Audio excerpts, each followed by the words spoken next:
കർത്താവായ യേശുക്രിസ്തുവിനെ ലോകത്തിലെ സകല വ്യക്തിത്വങ്ങളിൽ നിന്നും വിഭിന്നമാക്കുന്ന ഘടകങ്ങൾ ഏറെയാണ്. സമൂഹം ആദരിക്കുന്ന നിരവധി മഹൽ വ്യക്തികൾ ലോകത്ത് ഓരോ കാലഘട്ടത്തിൽ ഉദയം ചെയ്തിട്ടുണ്ട്. നമ്മൾ ആദരിക്കുന്ന മഹാത്മജി, ആദരണീയനായ ബുദ്ധൻ, വർദ്ധമാന മഹാവീരൻ, ഏറ്റവും ഉജ്ജ്വലമായ ചിന്തകൾ സമൂഹത്തിന് കൊടുത്ത നിരവധി ആളുകൾ ഇവിടെയുണ്ട്. ഇവർക്കൊക്കെ ജീവിതത്തിൽ തത്വചിന്താപരമായ ചില പശ്ചാത്തലങ്ങളുമുണ്ട്. വിശാലമായ ലോകമായിരുന്നു അവരുടേത്. അവരുടെ സമൂഹം അവരെ കൈക്കൊണ്ടതും സ്വീകരിച്ചതും പിന്തുടർന്നുമായ രീതികൾ നമ്മൾ ചരിത്ര പുസ്തകങ്ങളിൽ വായിക്കുന്നുണ്ട്. യേശുവിൻ്റെ ജീവിത ശൈലിയും സാഹചര്യവും പരിമിതമായിരുന്നു. പാലസ്തീനിയ എന്ന് അന്ന് വിളിച്ചിരുന്ന, അതിനു മുമ്പ് ഇസ്രയേൽ എന്ന് വിളിച്ചിരുന്ന, ഇന്ന് പാലസ്തീനും ഇസ്രയേലുമായി ചേർന്ന് കിടക്കുന്ന 120 മൈൽ വിസ്തൃതി വരുന്ന മധ്യപൂർവ്വദേശത്ത് യേശുക്രിസ്തു എന്ന വ്യക്തി ജീവിച്ചിരുന്നത് 33.5 കൊല്ലമാണ്. ആ 33.5 വർഷങ്ങൾക്കുള്ളിൽ യേശു ശ്രദ്ധേയനാകുന്നതും അവിടുത്തെ പ്രവൃത്തികൾ പൊതുജന സമക്ഷം ആളുകൾ സ്വീകരിക്കുന്നതും 3.5 കൊല്ലമാണ്. ആ 3.5 കൊല്ലങ്ങളെ യഹൂദ പഞ്ചാംഗത്തിൻ്റെ അടിസ്ഥാനത്തിൽ വിശകലനം ചെയ്യുകയും ചിലതരം അവധി ദിവസങ്ങൾ എണ്ണിമാറ്റുകയും ഒക്കെ ചെയ്ത് പഠിച്ചാൽ രേഖപ്പെടുത്താൻ കഴിയുന്ന ഏതാണ്ട് 1100 പരം ദിവസങ്ങൾ യേശു ഇഹലോകത്തിൽ പ്രസംഗിച്ചു, പ്രവർത്തിച്ചു. യേശു പ്രസംഗിച്ച ഭാഷ അരമായിക്ക് അഥവാ അരാമിക്ക് എന്നതായിരുന്നു. യേശുവിൻ്റെ പ്രസംഗം അരമായിക്കിൽ കേട്ട് മനസ്സിലാക്കുന്ന അതിസാധാരണക്കാരായ കേൾവിക്കാരായിരുന്നു. ഗ്രീക്ക് ഉൾപ്പെടെയുള്ള ഭാഷകൾ യേശു സംസാരിച്ചിട്ടുണ്ട്. കോടതി വിചാരണയിൽ ഗ്രീക്കിലാണ് മറുപടി കൊടുക്കേണ്ടത്. അതൊക്കെ യേശു സംസാരിച്ചിട്ടുണ്ട്. എന്നാൽ യേശുവിൻ്റെ പ്രഭാഷണങ്ങൾ ഏറ്റവും ലളിതമായ അരമായിക്ക് ഭാഷയിലായിരുന്നു. യേശുവിൻ്റെ കേൾവിക്കാർ അതിസാധാരണക്കാരായ മനുഷ്യരായിരുന്നു. യേശു ഒരിക്കലും ഒരു പാട്ട് എഴുതിയിട്ടില്ല. യേശു ഒരു പുസ്തകവും രചിച്ചിട്ടില്ല. ഒരു പുസ്തകം രചിക്കാത്ത, ഒരു പാട്ട് എഴുതാത്ത, ഒരു പാട്ട് ശിഷ്യന്മാർക്ക് പറഞ്ഞു കൊടുക്കാത്ത, തൻ്റെ വാക്കുകളൊന്ന് എഴുതി വെച്ച് വായിച്ചു കേൾക്കണമെന്ന് ആവശ്യപ്പെടാത്ത കർത്താവായ യേശുവിൻ്റെ ഇഹലോക ജീവിതത്തെ പഠിച്ചാൽ ഒന്ന് മനസ്സിലാക്കും. ലോകത്ത് ഏറ്റവും അധികം പാട്ടുകൾ പിറവി കൊണ്ടത് യേശുവിനെ കുറിച്ചാണ്. ലോകത്ത് ഏറ്റവും അധികം ആളുകൾ പാടിയത് യേശുവിനെ കുറിച്ചാണ്. എത്ര പാടിയിട്ടും മതി വരാത്തതും യേശുവിനെ കുറിച്ച് പാടിയിട്ടാണ്. യേശുവിനെ കുറിച്ച് പാടിയാൽ മതി വരില്ല. യേശുവിനെ പ്രസംഗിച്ചിട്ട് മതി വരുന്നില്ല. പാടുന്നവരോട് ചോദിക്കുക, പ്രസംഗിക്കുന്നവരോട് ചോദിക്കുക, ആയിരക്കണക്കിന് വേദികളിൽ അരുമനാഥ അങ്ങയെക്കുറിച്ച് ഞങ്ങൾ പാടി, അങ്ങയുടെ ശബ്ദം ഞങ്ങൾ കേൾപ്പിച്ചു, അങ്ങയെ ഞങ്ങൾ സാക്ഷിച്ചു, മതി വരുന്നില്ല. അത്തരം ഒരു അതിർത്തിയുടെ ഉണർവിലാണ് ഞാനും നിങ്ങളും. അത്തരം ഒരു അതിർത്തിയുടെ ആവേശത്തിലാണ് ഞാനും നിങ്ങളും ഈ രാത്രി ദൈവവചനം കേൾക്കുന്നതെങ്കിൽ പരിമിതമായൊരു സമൂഹത്തോട് പരിമിതമായ കാലം മാത്രം പ്രസംഗിച്ചവനെ കുറിച്ചുള്ള ശബ്ദം ലോകത്തിൻ്റെ 5 ഭൂഖണ്ഡങ്ങളിലും 24 മണിക്കൂറും മുഴങ്ങിക്കേൾക്കുന്നു. ഇടതടവില്ലാതെ മുഴങ്ങിക്കേൾക്കുന്ന ആ മഹാശബ്ദം യേശുവിനെ കുറിച്ചാണെങ്കിൽ ആ ദൈവപുത്രനെ ഈ രാത്രി വചനം കേൾക്കുന്നവരുടെ നടുവിൽ ഉയർത്തിക്കാട്ടിക്കൊണ്ട് ഞങ്ങൾ ഒരേ സ്വരത്തിൽ ആവർത്തിക്കുന്നു, മറ്റൊരുവരിലും രക്ഷയില്ല. നാം രക്ഷിക്കപ്പെടുവാൻ ആകാശത്തിന് കീഴിൽ മനുഷ്യരുടെ ഇടയിൽ നൽകപ്പെട്ട ഒരേ ഒരു നാമം നമ്മുടെ കർത്താവായ യേശുക്രിസ്തുവിൻ്റെ നാമം. യേശുക്രിസ്തുവിനെ ഉയർത്തുന്ന ഇടത്ത്, യേശുവിൻ്റെ നാമം ഘോഷിക്കുന്ന ഇടത്ത് ഇരുട്ടിൻ്റെ ആത്മാക്കൾ തോറ്റുമടങ്ങും. യേശുവിനെ ഉയർത്തുന്ന ഇടത്ത് അന്ധകാര ശക്തികൾക്ക് ഇരിക്കാനാവാത്ത വിധത്തിൽ അതിൻ്റെ അടിത്തറകൾ തകർന്നു പോകും. യേശു ഉയർത്തപ്പെടുന്നിടത്ത് ആർക്കും തടയാനാവാത്ത വലിയ വെളിച്ചത്തിൻ്റെ പ്രവാഹം അത് നിരന്തരമായി ഇങ്ങനെ ഒഴുകിക്കൊണ്ടേയിരിക്കും. ആ വെളിച്ചത്തിൻ്റെ പ്രവാഹത്തിൽ ഇരുളിൻ്റെ, അന്ധതയുടെ, അജ്ഞതയുടെ സകല ശക്തികളും തോറ്റടിയുമെങ്കിൽ സാത്താൻ ശക്തികളെ ക്രൂശിൽ തകർത്ത് ജയോത്സവം കൊണ്ടാടിയ നസ്രയനായ യേശു എന്ന ദൈവപുത്രനെ ഞങ്ങൾ ഒരേ സ്വരത്തിൽ ഈ പൂമറ്റം ഗ്രാമത്തിൽ ഉയർത്തിക്കൊണ്ട് മോശ മരുഭൂമിയിൽ പിത്തള സർപ്പത്തെ ഉയർത്തിയതുപോലെ സകല ഭൂവാസികൾക്കും രക്ഷയ്ക്ക് കാരണഭൂതനായവനെ അവിടുത്തെ തിരുമാർവിൽ ഒഴുകുന്ന പുണ്യാക രക്തത്തിൽ നമുക്ക് അതിക്രമങ്ങളുടെ മോചനവും എന്ന വീണ്ടെടുപ്പുണ്ട് എന്ന സദ്വർത്തമാനം ആധികാരികമായി ഘോഷിക്കുന്നു. അടുത്ത മകളയും ഇരുന്ന് വചനം കേൾക്കുന്നവരെ തുറക്കൂ ആ ഹൃദയം, സ്വീകരിക്കൂ നസ്രായനായ യേശുവിൻ്റെ സ്നേഹ ചൈതന്യം. യേശുവിനെ ഉള്ളത്തിൽ ഉൾക്കൊള്ളുന്നത് രോഗശാന്തിയാണ്. യേശുവിനെ ഹൃദയത്തിൽ സ്വീകരിക്കുന്നത് അനവധി പതിറ്റാണ്ടുകളായി രൂഢമൂലമായി കിടക്കുന്ന അന്ധകാരത്തിൻ്റെ അടിവേരുകൾ തകർക്കുന്ന ഉജ്ജ്വലമായ ശക്തിയാണ്. ആ മഹാശക്തി ഇന്ന് നമ്മുടെ മധ്യേ വ്യാപരിച്ചു കൊണ്ടിരിക്കുന്നു. ആ ദൈവകൃപ അകത്തും പുറത്തും ഒരുപോലെ ഇടപെട്ടുകൊണ്ടിരിക്കുന്നു. നമുക്ക് വേണ്ടി പ്രാണനെ യാഗമാക്കി തരുന്ന ആ പുത്രൻ്റെ രക്തത്തിൽ നമുക്ക് ശാശ്വത ശാന്തിയുണ്ട്, സമാധാനമുണ്ട്, പാപവിമോചനമുണ്ട്. പാപവിമോചനത്തിന് ഒരേ ഒരു ഔഷധം, അത് കർത്താവായ യേശുക്രിസ്തുവിൻ രക്തം. ഹല്ലേലൂയ. ആ യേശുവിൻ്റെ വാക്കുകൾ ഇന്നും പ്രസക്തമാകാൻ ഒരു കാര്യമുണ്ട്. യേശുവിൻ്റെ ജനനവും മരണവും യേശുവുമായി ബന്ധപ്പെട്ട സകല കാര്യങ്ങളും സന്ദർഭം കൊണ്ട് വ്യാഖ്യാനിച്ച് ഞങ്ങൾ യേശുവിനെ ദൈവമാക്കി അവതരിപ്പിക്കുകയല്ല. ചിലെങ്കിലും തെറ്റിദ്ധരിക്കുന്നത് ക്രൈസ്തവരെല്ലാം ചേർന്ന് യേശുവിനെ ദൈവമാക്കി. ചില ആൾ പറഞ്ഞ പൗലോസ് ദൈവമാക്കി എന്നാണ്. പൗലോസ് നോക്കിയാൽ യേശു ദൈവമാകുമോ?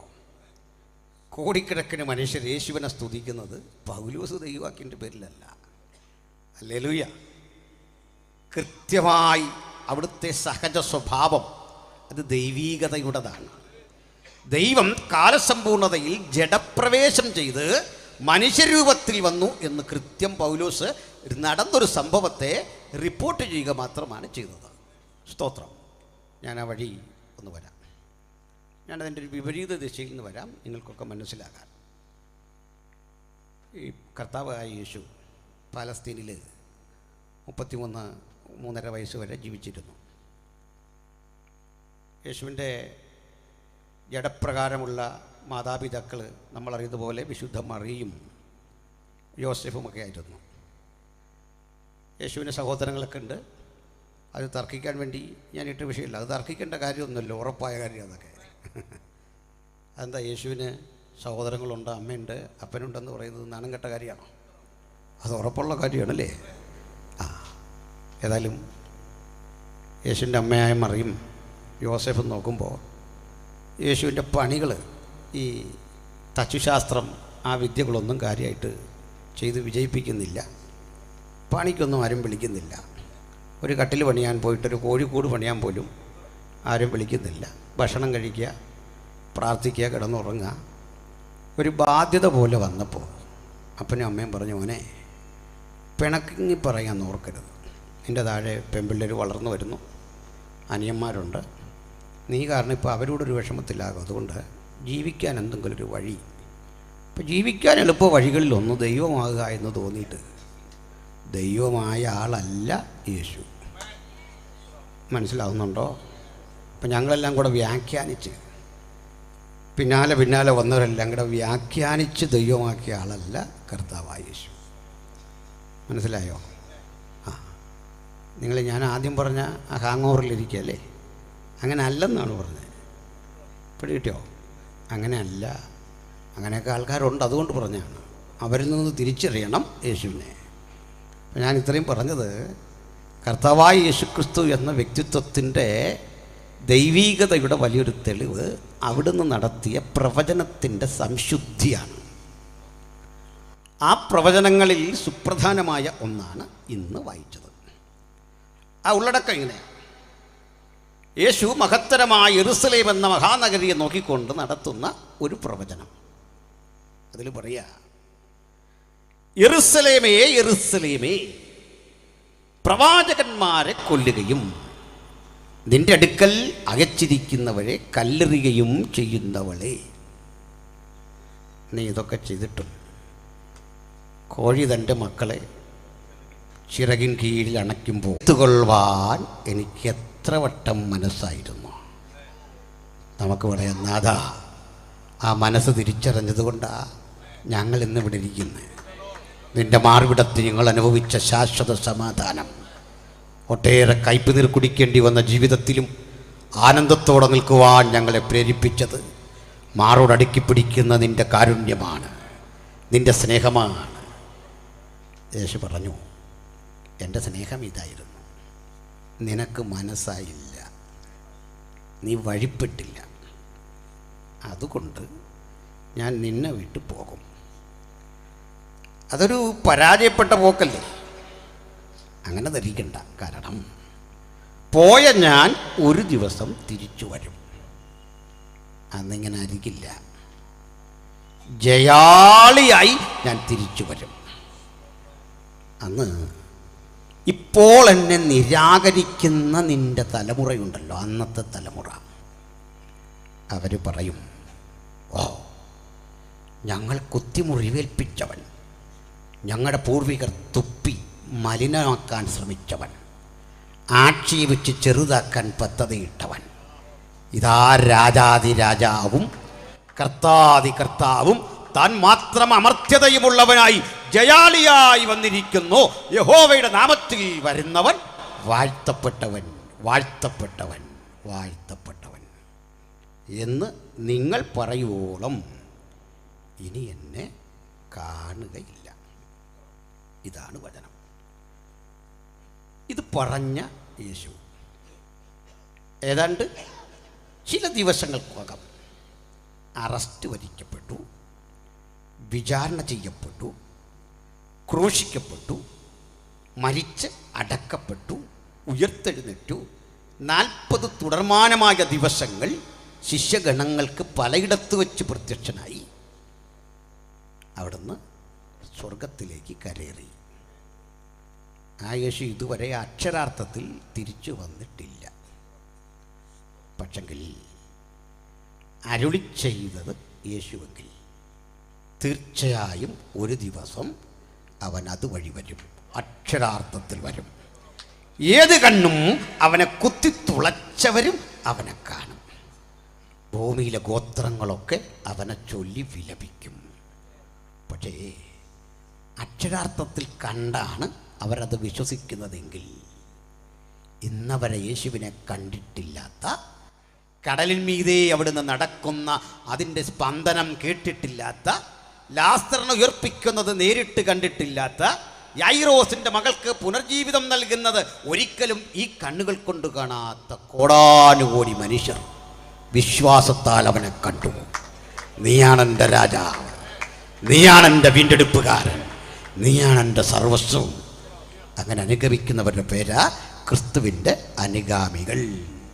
ഹല്ലേലൂയ. അപ്പോഴേ ഈ കർത്താവ് ഇവിടെ നടത്തിയ പ്രവചനത്തിൻ്റെ ഒരു പശ്ചാത്തല വിവരണം പറഞ്ഞിട്ട് ഞാൻ ഉള്ളിലേക്ക് വരാം. സന്തോഷമല്ലേ?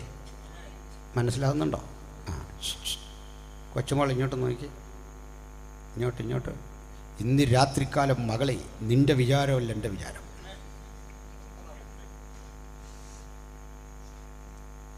ഇനി എങ്ങാനും കുസൃതി കാണിച്ചാൽ നിൻ്റെ കല്യാണം ഞാൻ നടത്തിയിട്ട് പോകുള്ളൂ.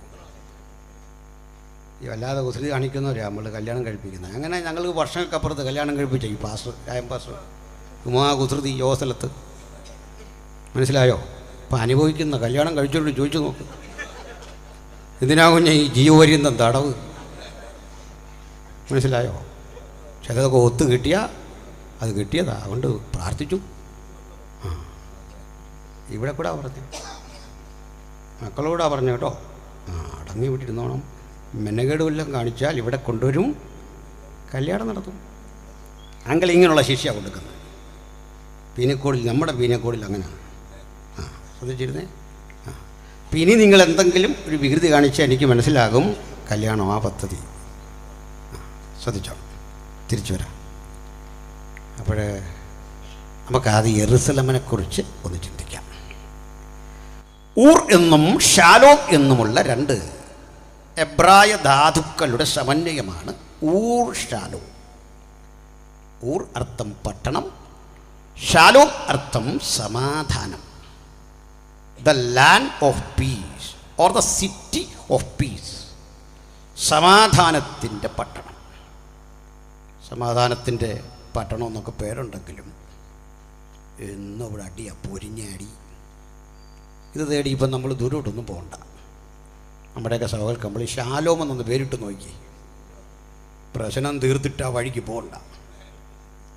ചില വീടിനൊക്കെ ഉണ്ട് ശാലോം നിവാസ്, കയറുമ്പോഴേ ഓർത്തോണം അടിയുടെ പൂരം, പേര് ശാലോം, നിരന്തരം അടി. നാട്ടുകാർക്ക് ആ വഴി പോകണ്ട. ബോർഡ് എഴുതിയിരിക്കുന്നത് എന്താ? യഹോവയാൽ അനുഗ്രഹിക്കപ്പെട്ടവനെ ഇതുവഴി വരിക, ഇവിടെ കയറി വരിക. ചെന്ന് കഴിഞ്ഞാൽ പൂരം അടിയാണ്. കാരണം എന്താ? ശാലോം. നമ്മുടെ കുറ്റമല്ല. 422 പരം ഗഹനങ്ങളായ ഏറ്റുമുട്ടൽ, ലക്ഷക്കണക്കിന് മനുഷ്യരുടെ ചുടുചോര വീണ മണ്ണ്, സ്ത്രീകളുടെയും കുഞ്ഞുങ്ങളുടെയും ആർത്തനാദം കൊണ്ട് അന്തരീക്ഷം മുഖരിതമായ സ്ഥലം, ചരിത്രത്തിൽ ചോര പുതച്ചുറങ്ങുന്ന ഒരു പിടി മണ്ണ്, അതാണ് യെരൂശലേം. സങ്കീർത്തനക്കാരൻ മടുത്തിട്ട് നമ്മളോട് പറയുക, യെരൂശലേമിൻ്റെ സമാധാനത്തിനായി പ്രാർത്ഥിപ്പീ. ഞാനെപ്പോഴൊക്കെ ഓർക്കും, നമുക്കൊരു സമാധാനം കിട്ടിയിട്ട് വേണം അതിനു വേണ്ടി ഒന്ന് പ്രാർത്ഥിക്കാൻ. ഇപ്പോഴും ആ സങ്കീർത്തനം കാണുമ്പോൾ നമ്മുടെ ഒരു ചിന്ത അതാണ്. ഏതായാലും ഊർഷാലോം എന്നതിൻ്റെ ഇംഗ്ലീഷ് ലിപ്യന്തരീകരണമാണ് ജെറുസലേം. സായിപ്പിനൊരു കുഴപ്പമുണ്ട്, ചിലതരം അക്ഷരങ്ങൾ സായിപ്പിന് വഴങ്ങില്ല. ശ്രദ്ധിച്ചിട്ടുണ്ടോ? സായിപ്പ് കോഴിക്കോടെന്ന് പറയാൻ പരമാവധി നോക്കി, വർഷം എത്ര ഈസ്റ്റ് ഇന്ത്യ കമ്പനി ഇവിടെ നിന്നാണ്, വഴങ്ങുന്നില്ല. അവസാനം കാലിക്കെട്ട് അവൻ പോയി. പരമാവധി പറയാൻ നോക്കിയാ കാലിക്കട്ട്. തിരുവനന്തപുരം എന്ന് പറയാൻ അവൻ പെട്ട പാട്. അവന് ഒത്തിരി സംഭാവനയൊക്കെ നൽകിയിട്ടുണ്ട്, പക്ഷേ അവന് വഴങ്ങുകയില്ല. നമ്മുടെ ഈ ടെക്നിക്കൊന്നും ചിലർക്ക് പിടികിട്ടുകയില്ല. അതാ മലയാളി. പോട്ടെ. ഏതായാലും ഈ സ്ഥലത്തിന് അവനിട്ട പേരാണ് ജെറുസലേം. ശരിയായി പറയേണ്ടത് ഊർഷാലോം. ഊർഷാലോം എന്ന് പറയുന്നത് 5 മലകൾ പറ്റിപ്പിടിച്ചിരിക്കുന്ന, മുട്ടി ഉരുമിക്കിടക്കുന്ന ഒരു ഭൂപ്രദേശത്തെയാണ്. 5 മലകൾ മുട്ടി ഉരുമ്മി ഒരുപോലെ കിടക്കുന്നു, ഒരു മല പോലെ. അതായത് നമ്മൾ നിൽക്കുന്ന സ്ഥലം പോലെയൊക്കെ ഏകദേശം. വളരെ മനോഹരമാണ് ഈ സ്ഥലം. ഇങ്ങനെ മുട്ടി ഉരുമി 5 മലകൾ ചേർന്ന് കിടക്കുന്നു. ഇന്ന് അവിടെ നിങ്ങൾ ചെന്നാൽ 4 മലയെ കാണാൻ പറ്റും. ഒരു മല കൃപാവരമുള്ള ആരും പ്രാർത്ഥിച്ച് കടലിലാക്കിയൊന്നുമല്ല, അങ്ങനെ പറയാൻ പറയട്ടെ. കാരണം ചില പുള്ളികളുണ്ട്, ഞാൻ ജെറുസലേമിലായിരുന്നപ്പോൾ അവിടെ ഒരു മല പ്രാർത്ഥിച്ച് മെഡിറ്ററേനിയനിൽ ഇടുവാൻ തൊക്കെ ഇടയായി തീർന്നു. ഞാൻ ടെക്സാസിലായിരുന്നപ്പോൾ, ഞാൻ ഒക്ലഹോമയിലായിരുന്നപ്പോൾ, ഇങ്ങനെയൊക്കെ വെച്ച് കാച്ചുന്ന കക്ഷികളെ കണ്ടിട്ടില്ലേ? ഒക്ലഹോമയിലായിരുന്നു എന്നുള്ളൊരു സത്യമാണ്. അവിടെ നിന്ന് പോരാൻ പെട്ട പാട്. ഞാൻ ദുബൈയിൽ വന്ന് ഇറങ്ങുമ്പോൾ ചുമ്മാ പുളുവടിക്കുന്ന, വിശ്വസിക്കില്ല. പോട്ടെ. ഈ മലയെപ്പറ്റി നമുക്കൊന്ന് ഗ്രഹിച്ചു പോവാം. നിങ്ങൾ ഉറങ്ങല്ല അതിന് ഇങ്ങനെയൊക്കെ ഒരു കാര്യങ്ങൾ പറയുന്നത്. പ്രയാസം തോന്നുന്നുണ്ടോ? ഒക്ലഹോമായി പോരല്ല, അത് വിട്ടേക്ക്. പോട്ടെ. ഇനി ഞാൻ പറയാതിരുന്നാൽ ഈ പൊങ്ങച്ചൊല്ലയുടെ ഒന്ന് അടിച്ച മോശമാണ്, ആണം കെട്ട കാര്യം. കാലമൊക്കെ പോയില്ലേ? അപ്പം നമുക്കതെല്ലാം അങ്ങ് വിടാം. ഏതായാലും ഈ 5 മലകളുടെ പേര് തൽക്കാലം ഞാനൊന്ന് പറയാം. ഒരു മല നിങ്ങൾക്ക് പരിചയമുണ്ട്, നല്ല പരിചയം. അബ്രഹാം ഇസഹാക്കിനെ യാഗം കഴിച്ച കർമ്മേൽ. കർമ്മേൽ മല ഏതാണ്ട് യെരൂശലേമിൻ്റെ കിഴക്കേ ഭാഗത്താണെങ്കിൽ നേരെ പടിഞ്ഞാറ് ഭാഗത്തൊരു മലയുണ്ട്, നേരെ പിൻഭാഗത്ത്, അതും ഞാൻ നിങ്ങളോട് പറയാം, നിങ്ങൾ അറിയും, കാൽവറി എന്ന ഗോൽഗൊത. ഇനി 2 ഭാഗമുണ്ട്. വടക്കേട്ട് പോകാം. വടക്കേ ഭാഗത്തുള്ള മലയും നിങ്ങളറിയും, ഉത്തരഗിരിയായ സിയോൻ, ഉയരം കൊണ്ട് മനോഹരവും സർവഭൂമിയുടെയും ആനന്ദം. 3 മല ഗ്രഹിച്ചു. ഇനിയുള്ളതൊരല്പം കട്ടിയാണ്. അതിൻ്റെ പേര് യബൂസ്യനായ ഓർന്നാൻ്റെ കളം. ദാവീദ് വിലക്കി വാങ്ങി ആ സ്ഥലം. അങ്ങനെ 4 മലകൾ അവിടെ കിടക്കട്ടെ. ഇനി ഈ പ്രദേശങ്ങളെല്ലാം ചേർത്ത് 8.3 ഏക്കറാണ് ആകെ വിസ്തൃതി. ഇത്ര ഉള്ളത്. 8.5 ഏക്കർ സ്ഥലമേ ഉള്ളൂ ആകപ്പാടെ. പക്ഷെ ലോകത്തിൽ ഏറ്റവും വലിയ തർക്കഭൂമി ബാബറി മസ്ജിദോ അയോധ്യയോ ഒന്നുമല്ല, അത് ജെറുസലേമാണ്. 3 മതങ്ങൾ ഈ മണ്ണിന്ന് വീതിച്ചെടുത്തിരിക്കുകയാണ്.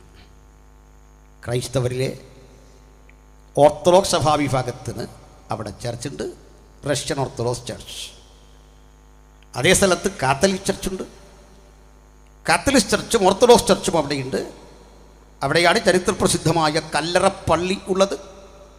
പ്രൊട്ടസ്റ്റന്റുകൾ അംഗീകരിക്കുന്ന പ്രൊഫസർ ഗോർഡന്റെ ഗവേഷണ പ്രകാരം കണ്ടെത്തിയ ഗോൾഗൊഥയുടെ ഭാഗം വേറെയുണ്ട്.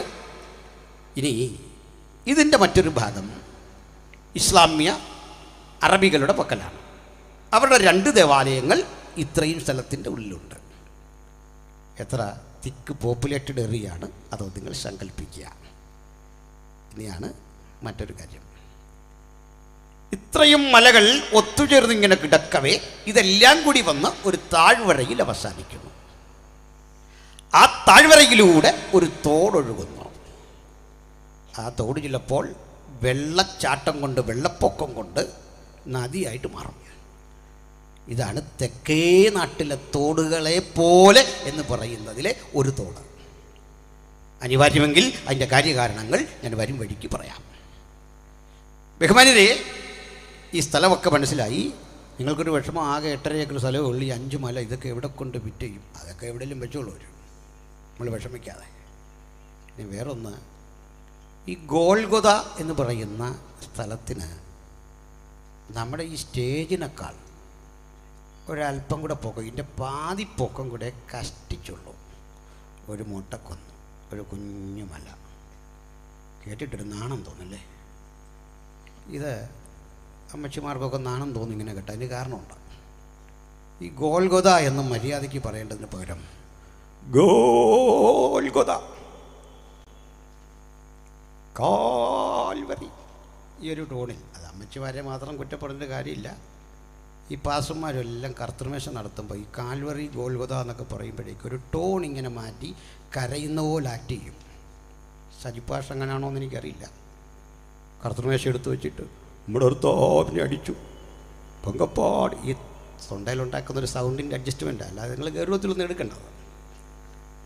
സത്യത്തിൽ ഈ ഗോൾഗൊഥ എന്ന കാൽവറി ഒരു ചെറിയ മലയാണ്, ഒരു മൊട്ടക്കുന്ന്. ഇതെല്ലാം കൂടെ ചേർന്ന് ഒരു മലയായി രൂപപ്പെട്ട് ഒരു താഴ്വരയിൽ അതിൻ്റെ പാദങ്ങൾ അവസാനിക്കുന്നു. ഇതുവഴി ഒരു തോടൊഴുകുന്നു, കിദ്രോൻ. ഈ കിദ്രോൻ തോട് കിഴക്കേ ഭാഗത്തുകൂടി ഒഴുകുന്നു. ഇവയ്ക്ക് ചുറ്റി വളഞ്ഞ് 12 ഗോപുരങ്ങളോട് കൂടിയ 12 വാതിലുകളുണ്ട്. എക്കാലഘട്ടത്തിലും 8 വാതിലുകൾ, 8 പ്രധാനപ്പെട്ട ഗേറ്റുകൾ ഇതിനു ചുറ്റുമുണ്ട്. ഈ 8 ഗേറ്റുകൾക്ക് ഓരോ കാലഘട്ടത്തിൽ ഓരോ തരം പേരുണ്ടായി. നെഹെമ്യാവിൻ്റെ കാലത്തുണ്ടായിരുന്ന പേരല്ല ഹെരോദാവിൻ്റെ കാലത്ത്. ഏതായാലും 8 വാതിലുകൾ ഈ കോട്ടയ്ക്കുള്ളിലേക്ക് പ്രവേശിക്കാൻ പടുകുറ്റൻ മതിൽ കെട്ടി സംരക്ഷിച്ചിരിക്കുന്നു ഈ നഗരത്തെ. ഇനി ഈ കിദ്രോൻ തോട് കടന്ന് നിങ്ങൾ വീണ്ടും കിഴക്കോട്ട് സഞ്ചരിച്ചാൽ നേരെ ചെല്ലുന്നത് ഒരു മലമുകളിലേക്കാണ്. ആ മല ഒരു 1.5 മലയാണ്. വേറൊന്നുമല്ലത് ഒലിവ് മല. ഒലിവ് മലയുടെ വലിപ്പം നിമിത്തം നിങ്ങൾക്കതിൻ്റെ മുകളിൽ ചെല്ലാൻ കുറഞ്ഞത് ഒരു 20-25 മിനിറ്റ് വേണം. അത്രയും കൊണ്ടേ മുകളിൽ ചെല്ലാൻ പറ്റൂ. അപ്പോൾ ഒലിവുമലയിലേക്ക് കടക്കുമ്പോൾ ആദ്യം നിങ്ങൾ കടന്ന ആ ചരിവിനൊരു പേര് പറയും, ഗത്സമന. യേശു പ്രാർത്ഥിച്ച സ്ഥലമായിരുന്നു ഗത്സമന. മുകൾ വശത്ത് മനോഹരമായ ഒലിവുമല, അതിൻ്റെ മറുവശം കൂടി പറഞ്ഞ് വിരസമായ ആ ചരിത്രം ഞാൻ വിട്ടേക്കാം. അത് ശ്രദ്ധേയമായൊരു സ്ഥലമാണ്. യേശുവിൻ്റെ പ്രവർത്തന കാലത്ത് ഏറെ ശ്രദ്ധേയമായൊരു സ്ഥലം.